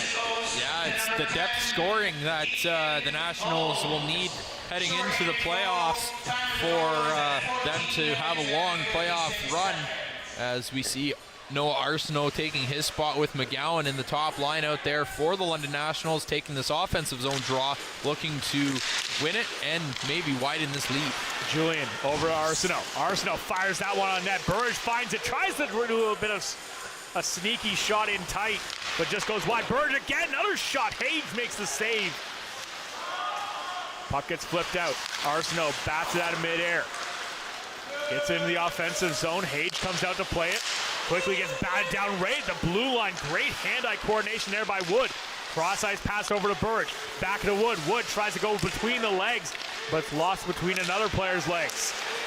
Burridge collects the puck. Goes around the circle. Sees Julian right out front. Hits it with the pass, but Julian can't handle it. Over to Arsenault. Arsenault, he'll send it down behind the net. Picked up by Burridge. Burridge backhander. That one goes out front. No one there for it. Another bouncing puck in tight from Arsenault, and now will be held onto by Hage. And the Kings will finally get a reset here as the ice started to tilt more and more in favor of the Nationals. The Nationals doing a great job here late in the second period to kind of regain momentum in this hockey game. The shot advantage now is huge. 28 shots in favor of the Nationals, only 16 for the Komoka Kings. It sees the Nationals have a 3-2 lead, and Omar Hage kind of looking a little bit better. His lower half is starting to look a little bit better as he was laboring for a little bit there. Emsley took his gloves off as well, back on the bench. More of a relaxed situation for him as played behind the net. Pass a Flume. Back to the point. Duarte right out front. Nice tip play there by Babenko. Another shot from the blue line by Haggy. That goes off a leg. Good persistence there by Jansu. He just walks in, takes that shot up high, and Barrier reaches up and gloves it down. 3 minutes and 11 seconds remaining here in the middle period. Aiden Barry making that nice save. He looks up at the clock, getting set and focused for this face-off deep inside Nationals territory. The McElwain brothers out there for the Komoka Kings with Johnston and then Lewis and Matthews on the back end. We see the Lucas Chard line come out for a shift in the defensive zone. Face-off won by the Nationals, but quickly picked up by the Kings. Back up from McElwain, goes a walk around the net, takes a shot. And be picked up now by the Nationals. Chard, backhand pass. Over to Bowers now. Bowers across the blue line. He tries to take a shot. Can't quite get anything on it, but he'll send it down to the corner. Back and forth passing, but Bowers had already changed directions So the puck comes all the way down to the Nationals territory. Monroe, he'll collect it behind the net. Just under 3 minutes left here in the second period. Pass intended for Chard, loses it behind him. Bowers will try to get it up. They get it into the offensive zone now. Stolen by Lewis. Lewis banks it off the boards, picked up by Bowers, now stolen back. Kings will break out, 4-on-2 the other way. Right in the feet, just gets it to the blue line. Lewis keeps it in, another shot. That one kicked aside by Barry. Johnson, drop pass, stolen by Chard. Chard's got a bit of room, he'll just move into the slot. Walks in, tries to take a shot. That gets blocked by Jackson McElwain. Puck will be picked up now by the Kings. Matthews. He'll move that puck over to Lewis. Lewis will bring it across the blue line. He gets hit. Loses the puck to Nichols. Nichols tries to get the pass over to Bunker. Bunker can't handle it. And McElwain will just tip it in the offensive zone. Pace Roth over to Holmes. Holmes over to Sanovi. Sanovi, cross ice pass, stays on side. Right out front, Holmes tries to get a tip. Deacon Holmes getting in the offense himself. Another shot for the blue line by Pace Roth, almost tipped by Sanovi. Holmes, drop pass there for Nichols. Nationals line applying a lot of pressure here. Another steal, this one coming from Sanovi. Sanovi will hold on, wait for some support. He just throws that one on net. Nichols was trying to get there to get a stick on it. Here comes Johnson the other way. Tries to get around both defenders. Pace Roth just fouls him into the corner. Arsenault out there to get some support as the Nationals will clear it into the neutral ice. Put a little too much juice on it, but just enough, and it will not go for icing. Hayes on top of that. Right at the blue line. Burridge will just throw it down low again. Holmes walks in. He takes a shot. That gets blocked. Crocker will just try to set up at the blue line again. Takes another shot from distance. That gets tipped by Holmes on the way in, but can't get by Barry. Zuckerman gets it back to Crocker. Cross ice over to Manny. Manny will just flip that puck into the offensive zone. McGowan will collect it in the corner. 14 seconds left here in the period. Behind the net. Arsenault will try to get a hold of it. Just puts it up the boards over to Burridge. Burridge gets it up over to Wood. Wood's got a chance for one last shot here. Tries to hit it over Julian in tight, but can't get anything going. As we will head into the second intermission. Both teams score again. And so the Nationals will head into the second intermission up 3-2.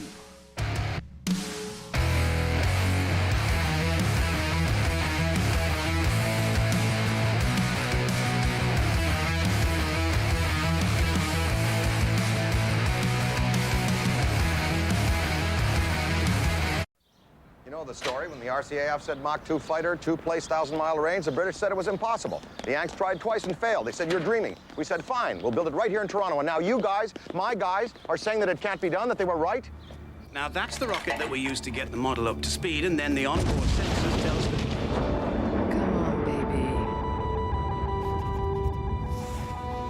Damn it! But we did it according to your specs. The specs have changed.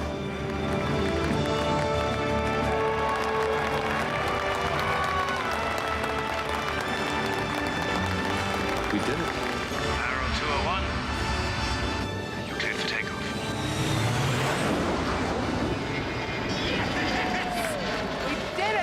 Although the government canceled the project and destroyed the prototypes, the Avro Arrow remains for Canada a world benchmark in aerospace achievement.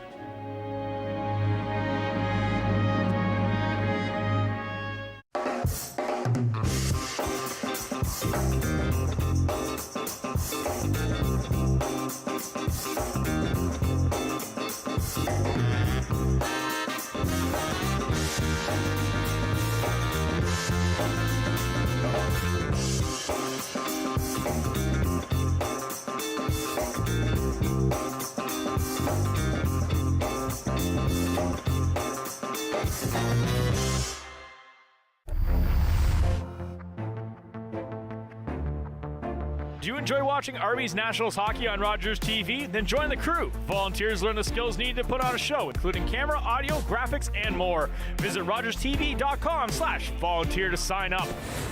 Back here at the Western Fair Sports Center, Nationals lead the Kings 3-2. And in our second period highlight, we'll look at assistant coach of the London Nationals and London Knights legend, Dennis Marouk.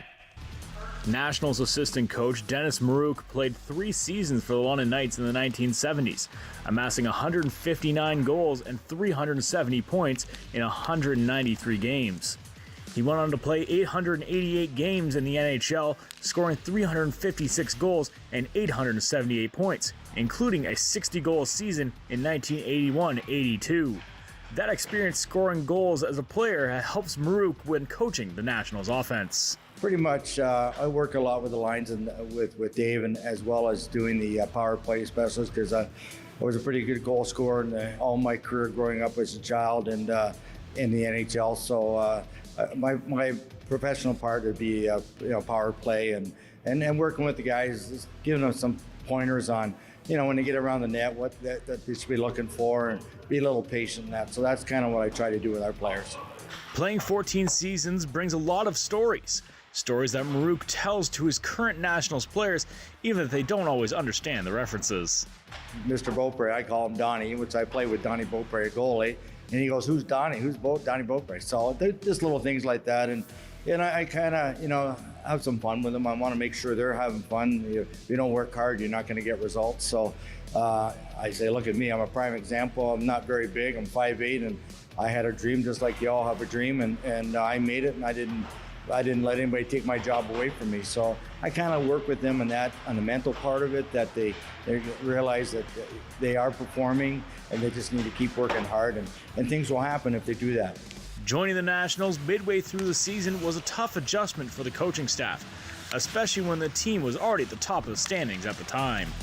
Well, that's a hard part when you come in midway through, because you don't really know the players, and you got to get to know who they are, what they like, and what things they like and what things they don't like, and it's just kind of become one big family. So the communication gap is really important. I don't yell or scream at any players. If I tell them something, I always tell them it's always positive, and there's nothing negative. I'm here to make you a better player as well as a better individual off the ice, and I think that's where my talents come in. As I've been there, I've done it, and if they don't listen to me, then they're losing out on it. So that's basically what I try and do, and I tell them some stories about in the past and what I've done and things like that, and where I've done and who I played with. So they're pretty excited about that. But I'm really here just to make our team a better hockey team and go and win the championship. Marouk's experience is going to come in handy if the Nationals are to head to a long playoff run. And we'll be back with more of the second intermission after this.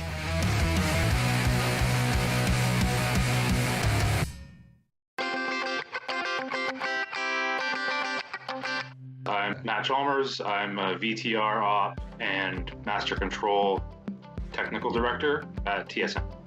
I decided to volunteer at Rogers because I was interested in TV as a profession, and it seemed like an awesome way to learn and get out and actually experience what the TV world was like. So I got to did the hockey, baseball, football, and it helped me build relationships and understanding people better and being able to work with different personalities a lot easier. If you want to volunteer and you think it looks like a fun thing, do it. Just know that you're going to have to put in a lot of work, and but that work is very worth it, and it's a very fun time.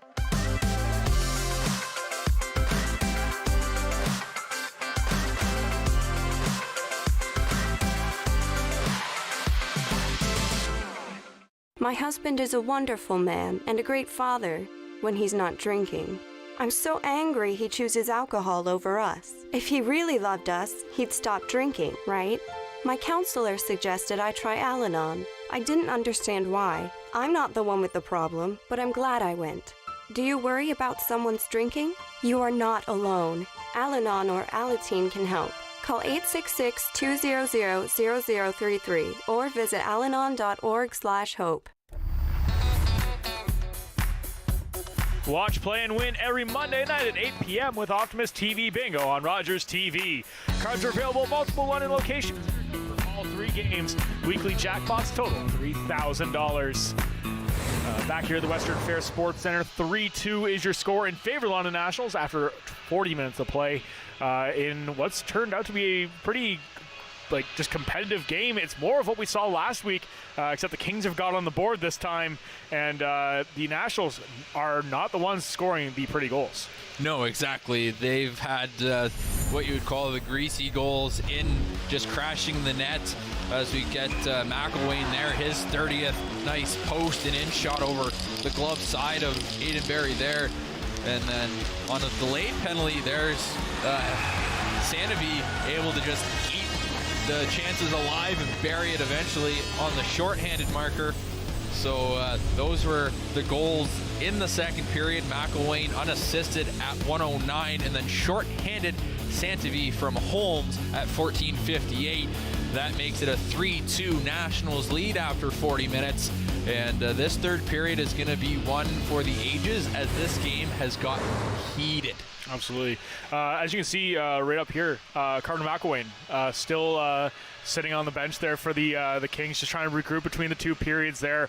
Trying to think of what he has to do to help his team out here. Got his 30th goal of the season so far tonight, so he's managed to do his part. But the Kings overall getting just outshot utterly throughout that second period. Just the Nationals dominating every aspect of the game after that first flurry in the first 2 minutes by the Kings.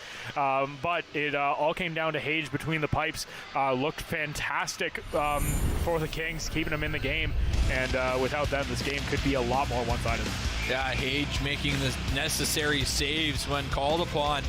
As you mentioned, Kyle, this game could be way more out of hand if it wasn't for Omar Hage in the net. And we did think he might have tweaked his knee a little bit, and we thought he might have come out of the game, but he's able to persevere and stay in the game for the rest of the second period. So we'll have to wait and see what transpires to start the third, but I think he's going to be a trooper, knowing that the playoffs are coming around the corner. You're going to play through minor injuries and tweaks to make sure your team has every opportunity to win any given night on the ice. Yes, I understand that, but for a team like the Kings where playoff position is already locked in, you don't want to, if something's tweaked, you want to take those extra few days off. We could see Emsley come in here in the third period, but either way, it would not surprise me. Between the pipes, though, we know who's coming out in the third period for the Nationals. We're going to see more of Aiden Barry. Been fantastic so far tonight, especially. We have never said that before, and I assume we're going to say it again in the third period. That's right. That was a nice Dominic Hasek impersonation there. And then this kick save was a beautiful one. And then just able to stay positionally sound and see that puck. He's always focused, and especially standing tall with a couple of turnovers, ill-advised turnovers from the defensive zone. And Barry stood tall to keep his team with a 3-2 lead right now. And again, this third period for Aiden Barry is going to be big, as it's only one shot, one bounce that could tie this game for the Komoka Kings. Nationals need these 2 points. As we take a look at the out-of-town scoreboard, there is still one other game going on as well. LaSalle is currently leading the Leamington Flyers in the other big game with big aspirations on the line, as LaSalle's still trying to get a hold of that 4th place position in the Western Conference. Leamington trying to lock down 1st place. They get a win here tonight for Leamington and a win on Friday against the Nationals. They lock up 1st place.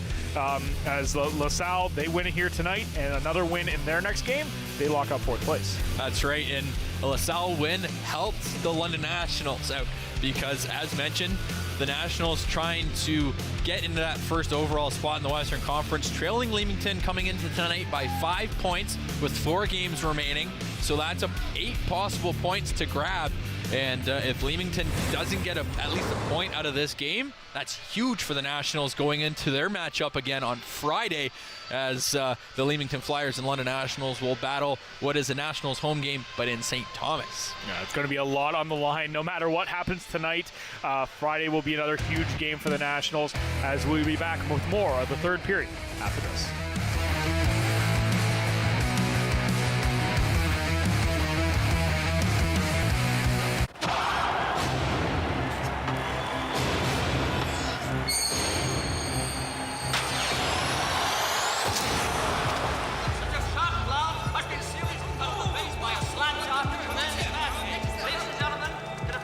go. You can't do this, Jacques. It's never been done before. Mr. Blake. You can't see down with that thing. Mr. Blake. Jacques, what? They're coming. Hold them up. Find something. Jacques, I'm telling you for the last time. Are the Canadians finished? His plant coming back on the ice. Come on, give us something, will you? Please, How many stitches? Gentlemen, please. Go. Hey, Tommy, you got something to say to the people in this hall? On November 1st, 1959, Jacques Plante of the Montreal Canadiens broke with tradition. You're a brave man, Mr. Plant, standing up to him like that. And changed the face of hockey forever.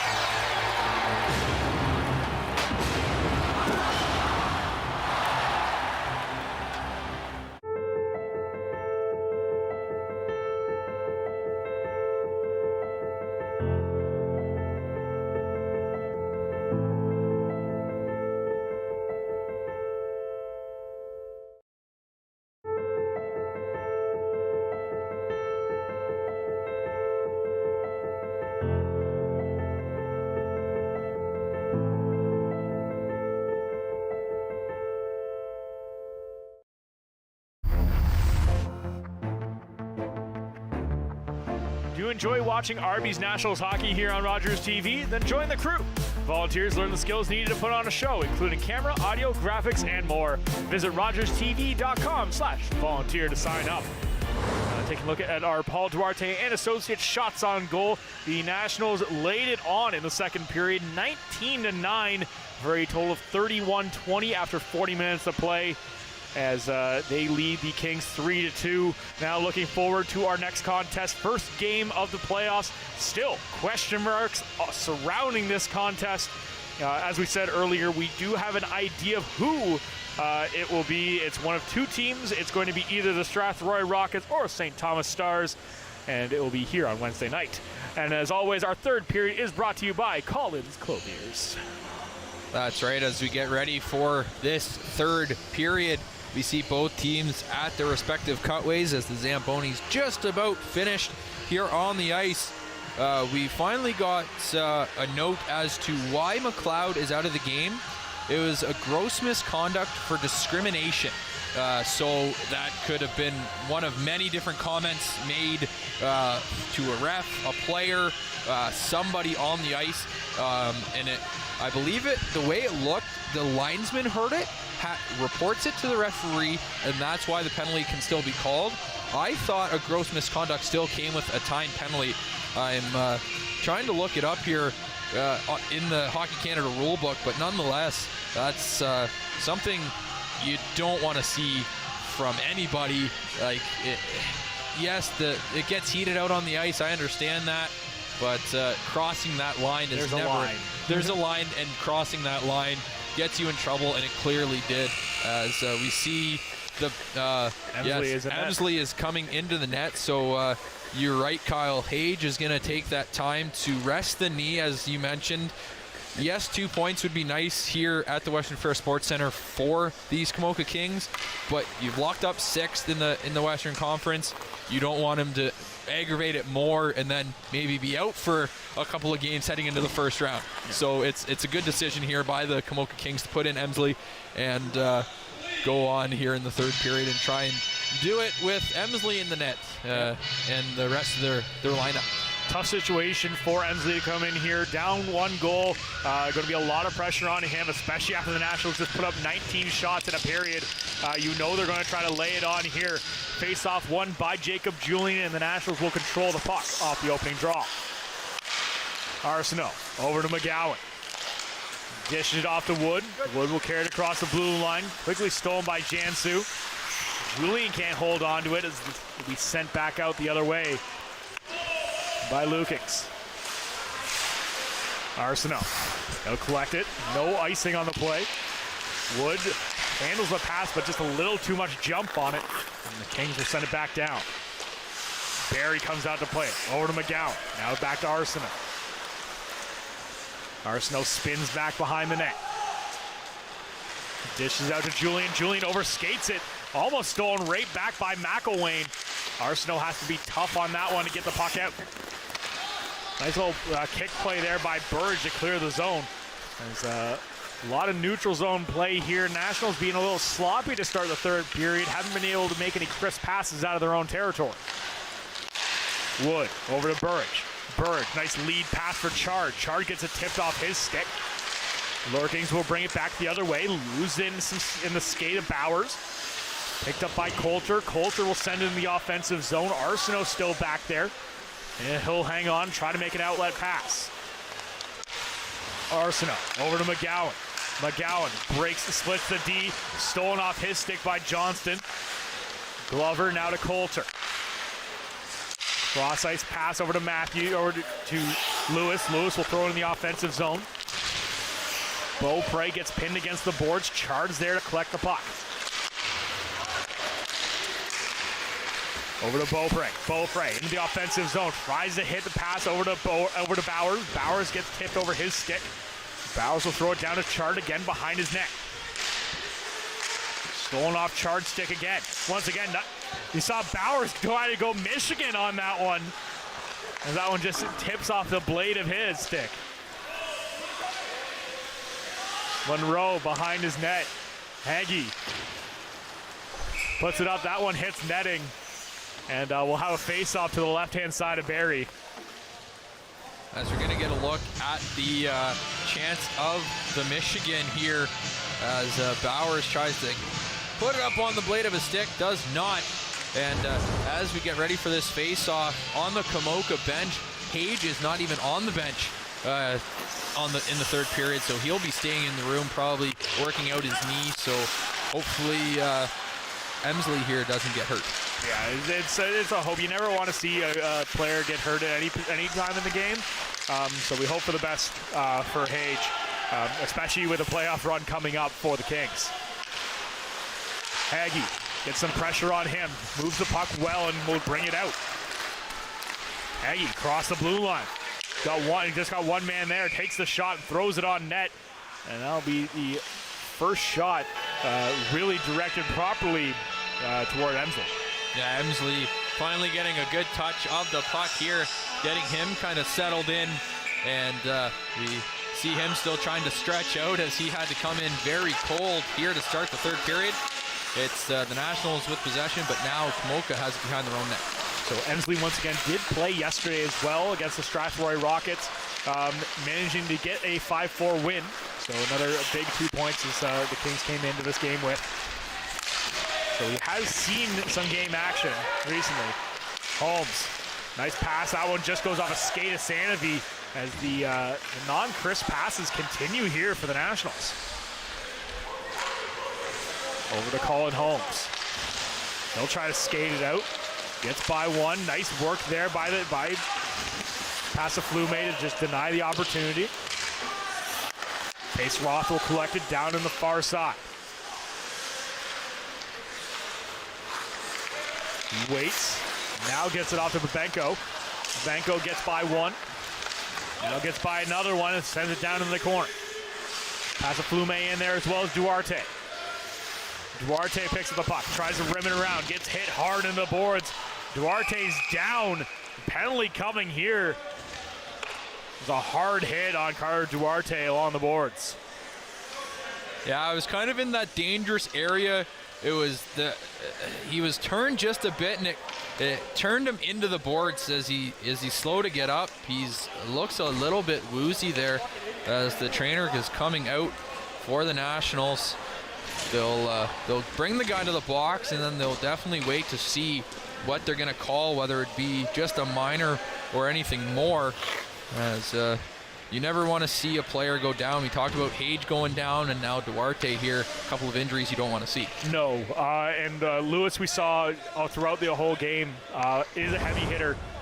Likes to throw his body around, and the way it happens is Duarte turns at the last second, and you see Lewis already moving in for the hit, so there's nothing clearly, like, he's not trying to hit him in the back. It's just looks like an unfortunate turn of events caused what happened. But Duarte back on his own on his skates there and going. He skate off under his own power, which is good to see. Yeah, he's maybe a little wobbly there, but yeah, you don't want to finish the hit. It's on the onus of the guy making the hit as well. You see numbers. Yes, you're in the middle of the hit, but try and let up. and not finish the hit as much. It's only going to be a 2-minute minor here for the, I believe they're going to call it a check from behind. Duarte going down the cutway to the locker room to get evaluated here as we get a shot of the Komoka Kings player in the penalty box. That is Will Lewis. So at 14, that's I believe that's Cole Witt, because the original 14, Will Germain, is scratched from the roster tonight. So that's, I believe, Cole Witt in the penalty box. Yep. Timekeepers making sure that everything is all right. Most likely a 2 and a 10. 2 and a 10, yes, for the check from behind for Will Lewis. Right. Face off won by the Nationals, but the Kings quickly capitalize and try to break it down the other way. Burge will collect that puck. Great hustle there by Lorkings. The Nationals bring it across the blue line. McGowan. Power play goal will mean a lot here if the Nationals can get something going. Cycle set up now. McGowan fans on the pass back to Burge. Nice play there by McElwain as he'll send it all the way down the length of the ice. Barry has to come out and collect it. Back to McGowan. Nice little drop pass to Burge. Burge, quick touch pass up to Chard now. Chard, he walks in. Nice play by Coulters. He steals back. McGowan over to Burge. Burge, wide open area. Takes that shot in tight. Nice. Tries to get the tips down low. But the Nationals can't get any sticks on it. Barry comes out behind the net. Gives it over to McGowan. Nationals forwards changing up. Only two staying out there is Burge and McGowan. Over to Nichols. Nichols across the blue line. He gets hit against the board, but still maintains possession. Over to Bowers. Bowers, nice little spin move. Gets it in tight again. Shoots it down low. Burge takes a shot. Julian can't get a stick on it. Back to the blue line. McGowan holds at the blue line. Another shot in tight by Bowers. That one gets put aside. Great work by Emsley to keep those outside. Burridge. He'll hold on to the puck. Nice pass over to Nichols. Nichols walks in. Had the sight to see Julian going right down in front of the net. Nichols breaks his stick on the play, so he's out. He has to go get a new twig. Power play is over. Nationals get a few chances, but can't capitalize as the score still stays at 3-2. Yeah, pretty decent man advantage there for the London Nationals, gaining some momentum with opportunities. McGowan here streaking and going around the world. McGowan, full head of steam, comes in, tries to get the pass to Beaupre, who's streaking down. Great work by Beaupre there as he sees Bowers coming right back out. Kings will try to break it out of their own zone. Stolen back by the Nationals. Over to Monroe, now up to Hagee. Hagee tries to get it over. Now on to Chard. Chard trying to get actual control of it. Glover's on top of him, and Johnston steals it back away from his stick. Johnston still maintaining control. He walks in, takes a shot. Barry makes the save. Hagee banks it off the boards, gets it to the blue line and out. Beaupre's there, gets it right into the slot area. Another shot on net. That one comes off the stick of Bowers. Puck gets banked out off the glass, down the length of the ice. Monroe's there to pick it up. Monroe deeks around one of the attackers, gets it over to Nichols. Nichols, he'll walk it in. Tries to just walk through three Kings players, tries to put it back over to Bunker, but it gets blocked off a skate. Johnson will try to move it in himself. Another play, back pass, backhand shot. That one goes off Barry and stays out again. Across the blue line, Bunker, Nichols tries to take a shot. That one goes off a leg. Back the other way comes Johnston again. Johnston's been out there for a long shift. Tries to get down low to another shot and shoots and scores. McElwain walks in on a beauty shot. Ties the game again. On his 31st of the season, Carter McElwain has been on fire tonight for the Kings. He's definitely been the catalyst of the offense for the Komoka Kings. As again, he takes that nice pass and just left all alone, able to go. And this time he goes blocker side on Aiden Barry. ties the game up, his second on the night, 31st of the season for Captain Carter McElwain. And to that check from behind, it's 2 minutes and a game misconduct for Lewis. So he will miss the remainder of this hockey game, and that'll put the Komoka Kings down a D-man. But they're able to tie this game up. We have just over 12 minutes remaining here in the third period. A big loss on the blue line as well for the Kings, as Lewis has been one of their top pairing guys. So they're going to hope for some other guys step up here. Nice pass over to Wood. Wood walks in, takes a shot, tries to hit streaking Julian. Burridge now again over to Wood. Wood bobbles the rebound. Can't quite get the shot off in time. Julian, one-hand pass over to Holmes. Holmes cross ice to Pace Roth. Pace Roth takes a shot. Emsley makes the save. Back to the blue line. Kept in by Holmes. He puts a nice one-handed pass over. Pace Roth walks in, takes another shot out front. Loose puck, still can't get the shot off his Julian this time. He gets knocked down on the play. Holmes gets it back over to Burridge. Burridge across the blue line. Over to Wood. Wood over to Julian. Julian can't quite get it on the stick for the shot. Back the other way. McElwain leads the rush for the Kings. Walks in, fires that one. And Barry just flashes the leather and hangs on. Yeah, Aiden Barry making that glove save, holding on for the face-off. Both teams making changes here as Manny and Beaupre lining up for the face-off. They're having some words. And Manny, I think, still trying to get at Beaupre there. Face-off coming deep, one forward by the Komoka Kings, but the Nationals get it to the blue line. Puck goes down to the far side. Beaupre will just rim it back behind the net. Collected by the Nationals, the blue line, breaks it out to neutralize. Beaupre just misses the reaching stick to try to get the puck.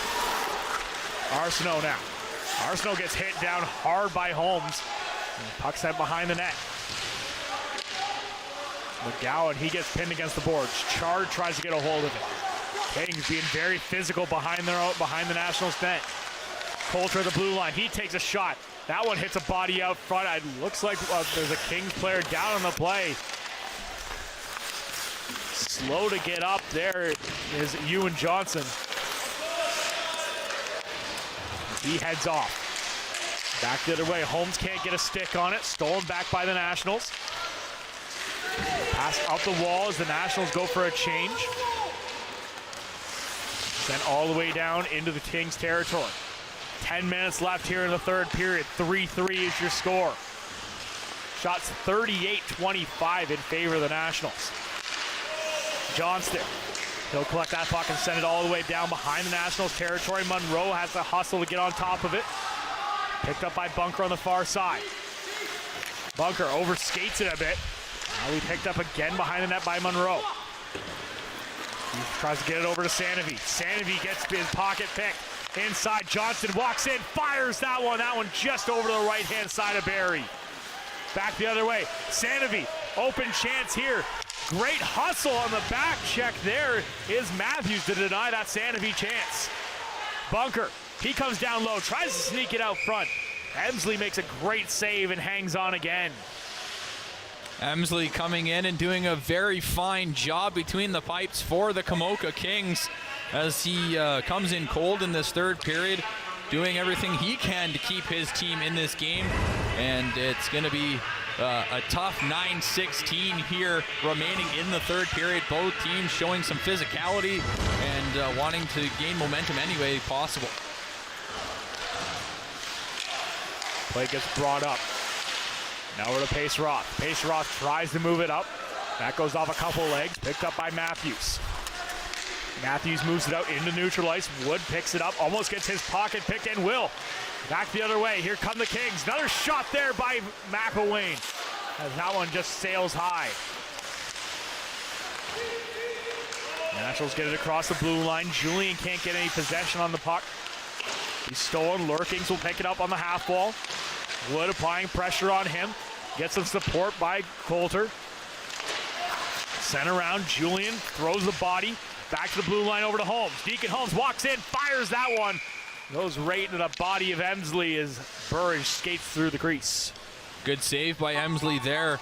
And during the play there, we were able to see the out-of-town scoreboard. It's now 4-3 LaSalle over Leamington. Leamington making a push back here. And in the other game, Chatham's up 1-0 over the St. Thomas Stars. But it's that game that the Nationals are going to be wanting to know is the Leamington Flyers and LaSalle Vipers. As mentioned previous times in this broadcast, the Nationals are chasing Leamington for top spot in the Western Conference. Hard play here by Julian as he just puts a lot of pressure on Manny. Gets the steal over to Burge. Burge tries to get over to Wood. Wood just out of his reach. Back right into the slot area. Julian can't get much on the one-timer. Coulter puts it up the wall. That one gets picked into Nationals territory, right at the blue line. Picked up now by Burge. Burge across over to Wood. Back to Burge. Burge fights off a hit. Back over again, stolen by the Kings. Holmes will just throw it down the length of the ice. Icing gets waved off. Arsenault backhand pass up the chart. Back to Arsenault. Arsenault makes his way around one man. Holds onto the puck, now throws it on the net. He's hoping for a tip out front as he had two Nationals streaking towards the net. Bowers tries to get it back to Chard. Gets to the blue line. Hagee tries to bank it back down. Stopped by Jackson McElwain, and we sent back the other way.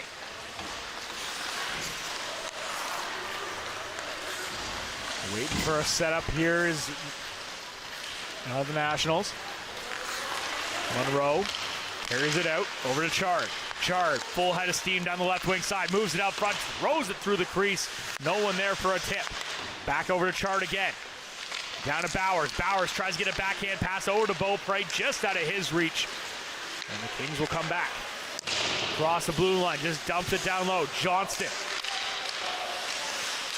Back pass. Tries to get it back on the stick of Johnston. Can't quite get there. Set down length of the ice. And that one will go for icing. And will come all the way back down to Nationals territory. 40-26 are your shots in favor of the Nationals. We have 6:38 remaining here in the third period in a 3-3 hockey game. And the Komoka Kings able to make some changes here, sending out Carter McElwain as he's got 2 goals tonight. Jansu and Lukings is also out there up front. And that stick comes up high from Chard, almost catching the linesman in the face. Reminder from last night, that 5-4 win for the Kings. Carter McElwain had a hat trick in that game. So he's looking for hat tricks in back-to-back contests. And now currently has 5 goals in his last 2 games. Very impressive work for the Kings captain. Nice work there as Monroe tries to dance his way all the way into the offensive zone. Ends up catching a knee on the way in. And we'll draw a penalty here. Yeah, that's ill-advised there for that penalty. Luckily that the Nationals player is okay, skates under his own pressure. Hagee is not happy with Manny there, as that was just a play that didn't need to happen. The guy chipped the puck around you. Don't stick your knee out. Move your feet is all you got to say there. But a 4-minute penalty, not something the Komoka Kings wanted this late in the hockey game. Back down low, Wood, over to McGowan. Nationals setting up their cycle early. Down to Wood. Wood waits, doesn't like his shooting opportunities. Back to McGowan.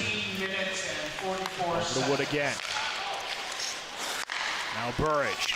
Burridge puts it on net, tipped out front by Julian, but just goes wide. Held at the blue line by McGowan. Great job. He had a hustle to get over to that one. Back out front again. Julian finds the puck. Back to McGowan at the blue line. Over to Burridge again. McGowan, he walks over to Wood. Wood waits, fires. That one gets tipped over the net. That one will clear the zone. Holmes putting a lot of hustle on that one as he tries to get in tight. Wood cross the blue line over to Julian. Over to Burridge now. Down low. Julian tries to get out front. Loose puck. Still loose. Nationals come away with it. Wood brings it back to the point. Now McGowan, now Burridge. Now Wood again. Bouncing puck, can't do anything with it. Now we'll try to throw it out front as he had Burridge streaking down. Puck comes back into neutral ice. Nationals still managing to keep a hold. Only one King goes off for a change. Wood over to Burridge. Burridge dekes by, puts the pass down low. Over to Monroe. Monroe gets out front, shoots and scores! Finds one on the doorstep, and the Nationals retake the lead, 4-3. Riley Wood able to score on the man advantage, and now they'll still have a 2-minute power play as the double. There's still 25 seconds remaining in the double minor. We get a nice look. Burridge fakes the slap pass. Chard intercepts it a bit, gives it over, and Riley Wood backdoor left all alone, puts it past Emsley, and it's a 4-3 lead now, but there's still 4:41 remaining. It hasn't taken long for the Komoka Kings at times to tie this game, so they still have plenty of time here remaining to try and tie it again. Yeah, absolutely. Still a lot of time left, but they got to still kill off this penalty first if they're going to try to make an effort. Sanavy, he'll collect the puck, and the Nationals once again maintain possession and start setting up. Beaubrecht. Over Monroe. Over to Deacon Holmes. Nationals running 2 defensemen here on the second power play. Down low, Holmes skates his way around. Back up, that pass just bounces over the stick of Nichols.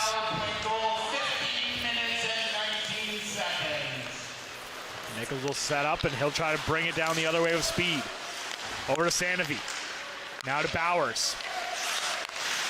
Bowers to Monroe. Cross-ice pass, takes that slap shot. That one just goes wide. Monroe again. He'll bring it out. Has to cycle back. Just under a minute left. Almost stolen there by McElwain. Now is stolen by Carter McElwain. He'll walk in all alone. McElwain shoots, just puts it over the net. Had a beautiful chance for the hat trick. Over to Sanavy. Sanavy, he'll come in the offensive zone. Tries to throw it over to Nichols.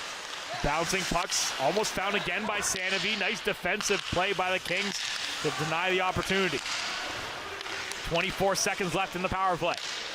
Now to Burridge. Burridge will hold on. He'll take it up the right wing side. Jeff Burridge, nice move, walks in, takes a shot, scores! Burridge walks in and buries it. No doubt that one's his this time, as the Nationals take a 5-3 lead. That's right. As we thought in the first period, we thought he scored the first goal, but they've changed it to Jacob Julian, so there is his 30th of the year. Beautiful shot down the wing, and Jeff Burridge scoring his 30th, making it a 5-3 lead here for the London Nationals. 2:52 remaining, and the top line still going to stay out here and try and play some good defensive hockey and keep this lead at 2 goals. We'll have to keep an eye on Emsley now as time's starting to wind down. Kings don't, as we said, the Kings aren't going anywhere in the standings, but a win is a win. As Julian plays the puck down low, tries to get a little backhander out to Wood. Burridge again takes a shot in tight. Wood can't get a hold of it. Wood still battling down low. He gets knocked down hard. As the puck will be played out. Down in the far corner. McGowan gets to the blue line. Coulter plays it. He'll hold on, takes that shot. That goes off a blocker and out of play. As we get a stoppage in play, Aiden Barry doing his focus drill there with the water bottle, as he's been playing very well for the London Nationals here tonight. It's 2:08 remaining here in the third period. Face-off coming outside of the Nationals zone, and it's going to be tough sledding here with 2:08 left. The Komoka Kings got to play hard here if they want to come back and try and tie this hockey game. Picked up now by Chard. Chard just trying to find an opening. And Holmes takes a shot. Deacon Holmes not happy with that and just takes down the other Holmes. And now some chirping back and forth. Of course, Manny's going to be in the middle of that.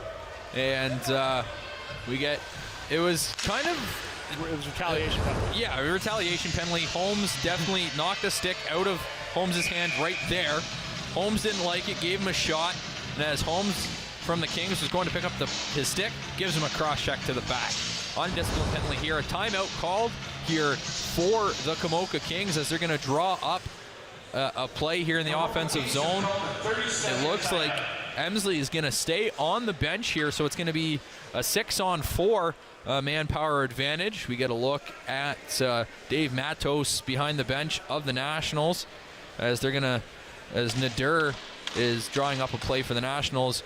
Looking at the out-of-town scoreboard, it's 5-3 LaSalle with just about 2 minutes remaining in that third period. So a 2-goal lead there for the Vipers over the Flyers. Back here at the Western Fair Sports Center, we get a split shot of Nadir drawing up the defensive play for the Nationals and the head coach for the Kings drawing up the offensive play as a 2-minute man advantage here for the Komoka Kings. It's a good opportunity for them to come within 1 goal. Net will be empty, as mentioned, so it's a 6-on-4, kind of a 2-man advantage inadvertently as they pull the goal. Going to be a big face-off here for whoever can come away with it. Lucas Chard in the dot for the Nationals as he will win the face-off. Gets it to Arsenault behind the net. Bouncing puck goes right to Barry, still loose. Barry will find it and hang on. A little extra time. Any amount of time you can kill is still positive towards the end of the game. Yeah, you want to kill as much of the clock as possible, with 1:49 remaining. Face off again. Chard wins it cleanly, almost too cleanly on net there. Puck gets to the blue line. Bank pass by Burge as he tries to get it out. Will get it out. And see a bit more chirping here as Burge gets knocked down hard right as he clears the red line there by Zuckerman. The penalty does go offside, so the Kings will have to regroup outside of their own territory. No penalties coming as of the little incident there between Zuckerman and Burridge. Quickly won by Johnston. He walks in. Nice shot again. Barry has to make the save. Quick play by the Kings as the set play pays off. And they come in, and his only problem is you got to try to beat Aaron Barry, and he's been fairly sharp tonight. Fairly sharp, and with 1:39 remaining here, both sides don't want to lose players for the last couple of games of the season. You got to play discipline, you got to play smart, but also play hard and still have that edge as the puck goes into the netting, out of play, causing a stoppage.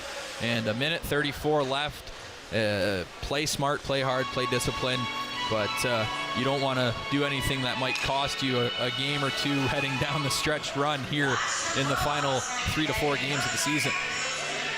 You're absolutely right, Kyle, and it's at this point, if the Kings, they want to try to pull away with 2 points here, but if you can't, you just got to focus on staying healthy and in games as the playoffs are just less than a week away at this point.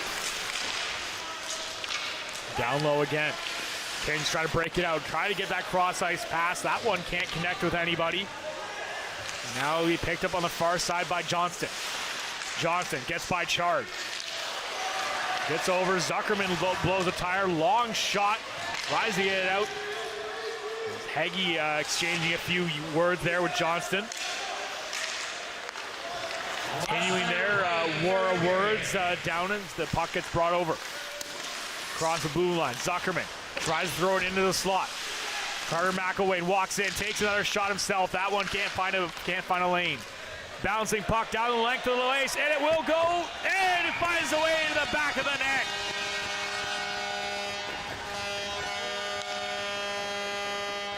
And the Nationals will take a 6-3 lead off the Thomas Monroe just lob shot from his own circle. Monroe's 7th goal of the season and first one since coming back to the Nationals, I believe. Yeah, we have 41.1 seconds. That's going to be the icing on the cake. Now it's, again, going to be who's going to play the most disciplined style of hockey here to not come away with any kind of penalties that are unnecessarily taken. Absolutely. Over to McElwain. Jackson McElwain carries across the blue line. Fights off Beaupre. Heggie down in the corner. Gets some help from there from Jansu. Back to Coulter at the blue line. Coulter just banks it back down in the corner. Last 10 seconds of play here. Barry, one last save. And another one, that's his 29th save of the night. Aiden Barry, another great outing for the Nationals. Exactly what they need heading into this final push for the playoffs. Yeah, as we have 6.5 seconds remaining, puck is dropped here. Nationals just going to try and play defense as the clock will run out, and the Nationals come away with a 6-3 victory. And let's make sure no extracurricular happens here, but Nationals win 6-3 on home ice. And with that being said, we will be back with the Paul Duarte and Associates Nationals postgame show after this.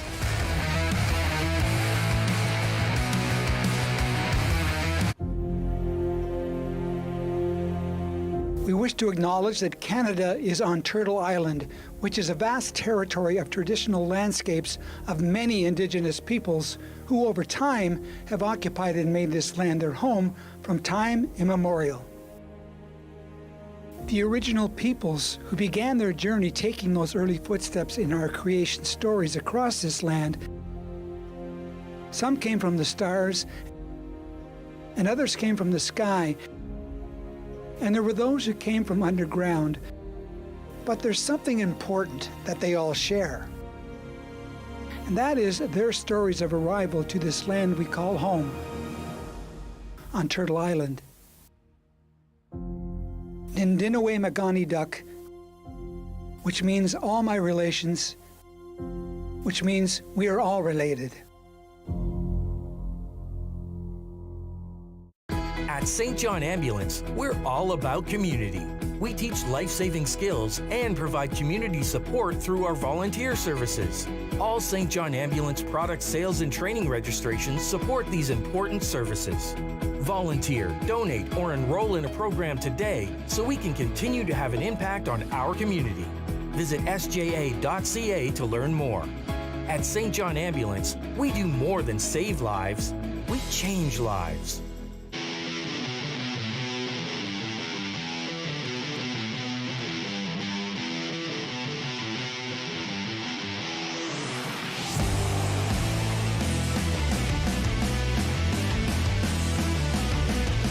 Welcome to the Paul Duarte and Associates Nationals post-game show here on Rogers TV. Nationals win 6-3 over the Komoka Kings in what could be a huge 2 points for the Nationals here, and could mean a lot going forward for this team. Yeah, exactly. It's a huge win for the Nationals heading into this final now 3 games of the season after tonight.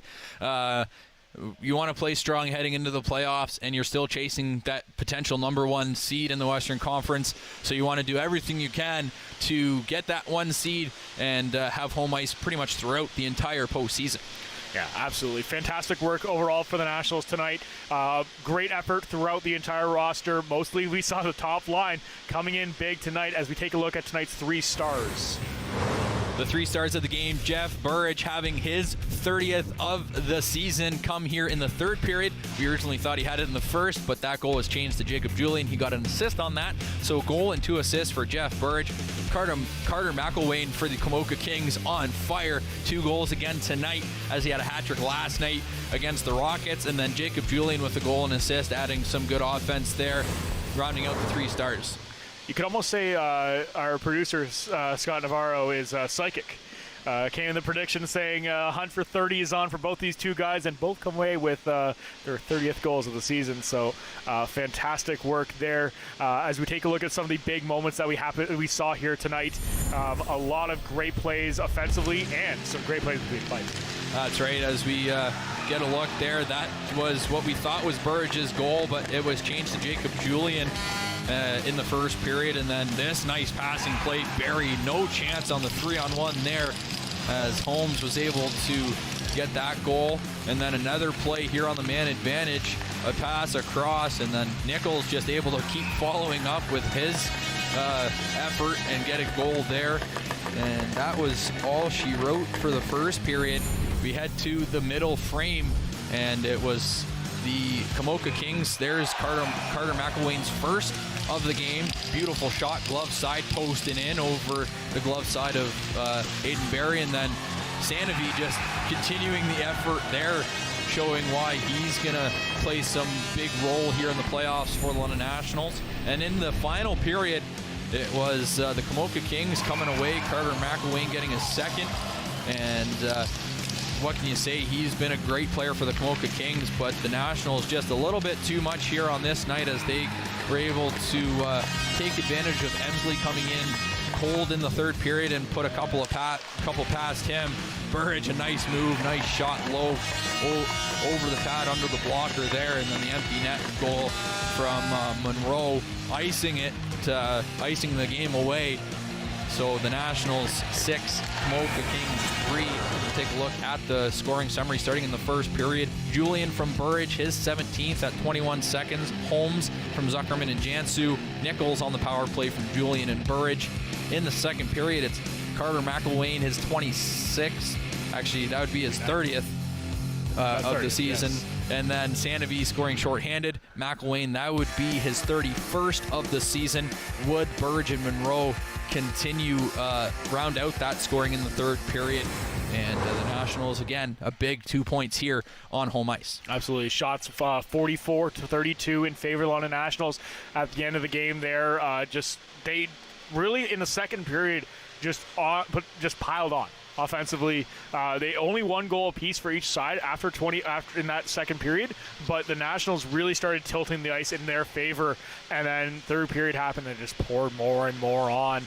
McElwain was their lone savior, basically, as we saw, like in that during the second intermission, he was sitting out on the bench, just trying to focus himself, get himself into the game again, and he was the main offensive aspect that team had. Yeah, exactly. That's why he wears the captain's C on his chest for the Komoka Kings. Just an unbelievable performance tonight, continuing his hot hand. 5 goals in his last 2 games. Nothing to shake a stick at. He'll be a key part if the Komoka Kings kind of find themselves in a long playoff run. And he's been good for the Komoka Kings. And again, the top line for the London Nationals coming through as they always do. Jeff Burridge with 3 points, Jacob Julian with 2 points, and the list goes on for the Nationals as they came away with this victory. Absolutely. We did see some great goaltending performances in between the pipes for the Komoka Kings. They did have to switch goalies halfway through as Hage did go down halfway in. Emsley came in, had a pretty good solid game. Unfortunately, is the goalie record in tonight's game. But both goalies played some saves, especially that one right there. Yeah, Hage making some great saves. Unfortunately, goes down with what we suspect is a lower body injury. I'm guessing maybe a knee, but you never want to speculate there. But and then we see in the third period, Emsley coming through and making some key saves when called upon. Just unfortunate that a couple of goals beat him, and or else he would have been on the right end of something if the bounces went his way. Yeah, absolutely. And then on the other side of the ice, we've said it time and time again, Aiden Barry, fantastic for the in net for the Nationals, continues his dominance again tonight. Yeah, coming back into a London Nationals uniform is Aiden Barry, and he shows why he's one of the top goalies here in the Greater Ontario Junior Hockey League, making great saves. And especially, again, there is a couple of turnovers in the defensive zone that he had to stand tall for.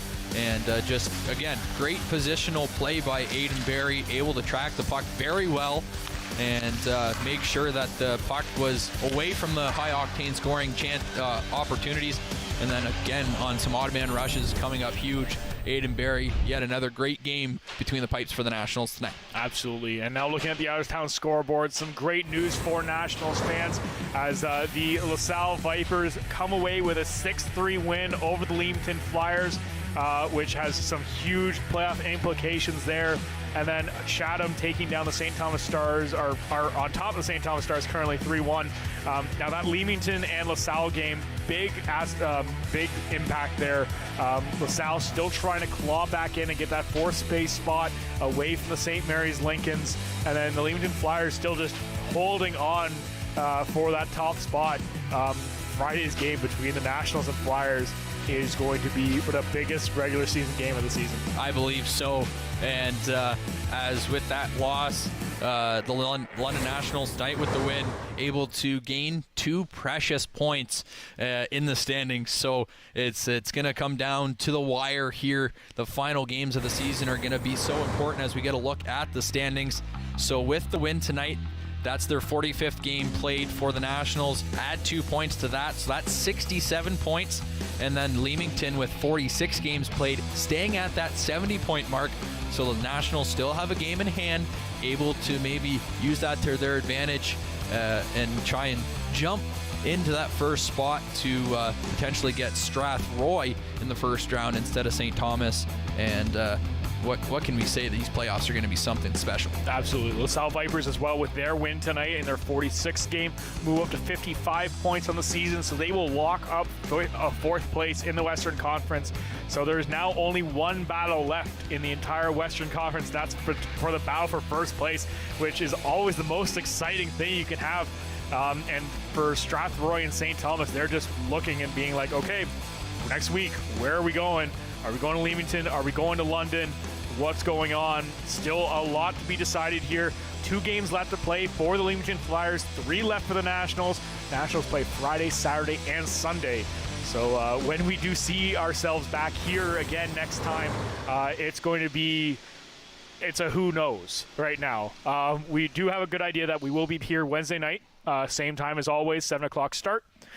Just the patterns on which team will be coming in. Exactly, and it's going to be some high octane impact hockey heading into the playoffs here, and next week it's going to be something special. Hopefully a couple more fans are able to come on out to the Western Fair Sports Center and get behind these London Nationals to drive them to a long playoff run and hopefully another Sutherland Cup. Going into the playoffs now, what do the Nationals need to change, if anything, from tonight's effort going into that first round playoff matchup? They just got to play disciplined hockey. Playoffs is a different beast. You're not going to get away with the turnovers in the defensive zone as often. Yes, you have the likes of Aiden Barry between the pipes, but you don't want to have to count on him all the time. You want to be pretty solid in the defensive zone, get the puck out, make those crisp passes. We saw a lot today that the passes were either in the skates or too hard or bouncing and not crisp tape-to-tape passes. So it's not huge things the Nationals have to fix. It's the little things. It's the fundamentals that they're going to have to fix in order to come away with playoff victories. And it's going to be the depth for the Nationals in the lineup, the depth forwards and the depth on the blue line that's going to have to try and produce points, as the top lines you see in any kind of playoff hockey usually get canceled out more often than not. So a depth scoring is going to be a huge key for the Nationals going into the playoffs. Absolutely, and it's going to be a wild rip here as we get set for the Sutherland Cup playoffs here on Rogers TV, as the Nationals will be taking on either the Strathroy Rockets or St. Thomas Stars. That game most likely, as I said, will be here on Wednesday night, 7 o'clock as always. And thank you everybody so much for watching. We'll see you next time.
Call the Rogers TV viewer response line, email us, or connect with us on social media.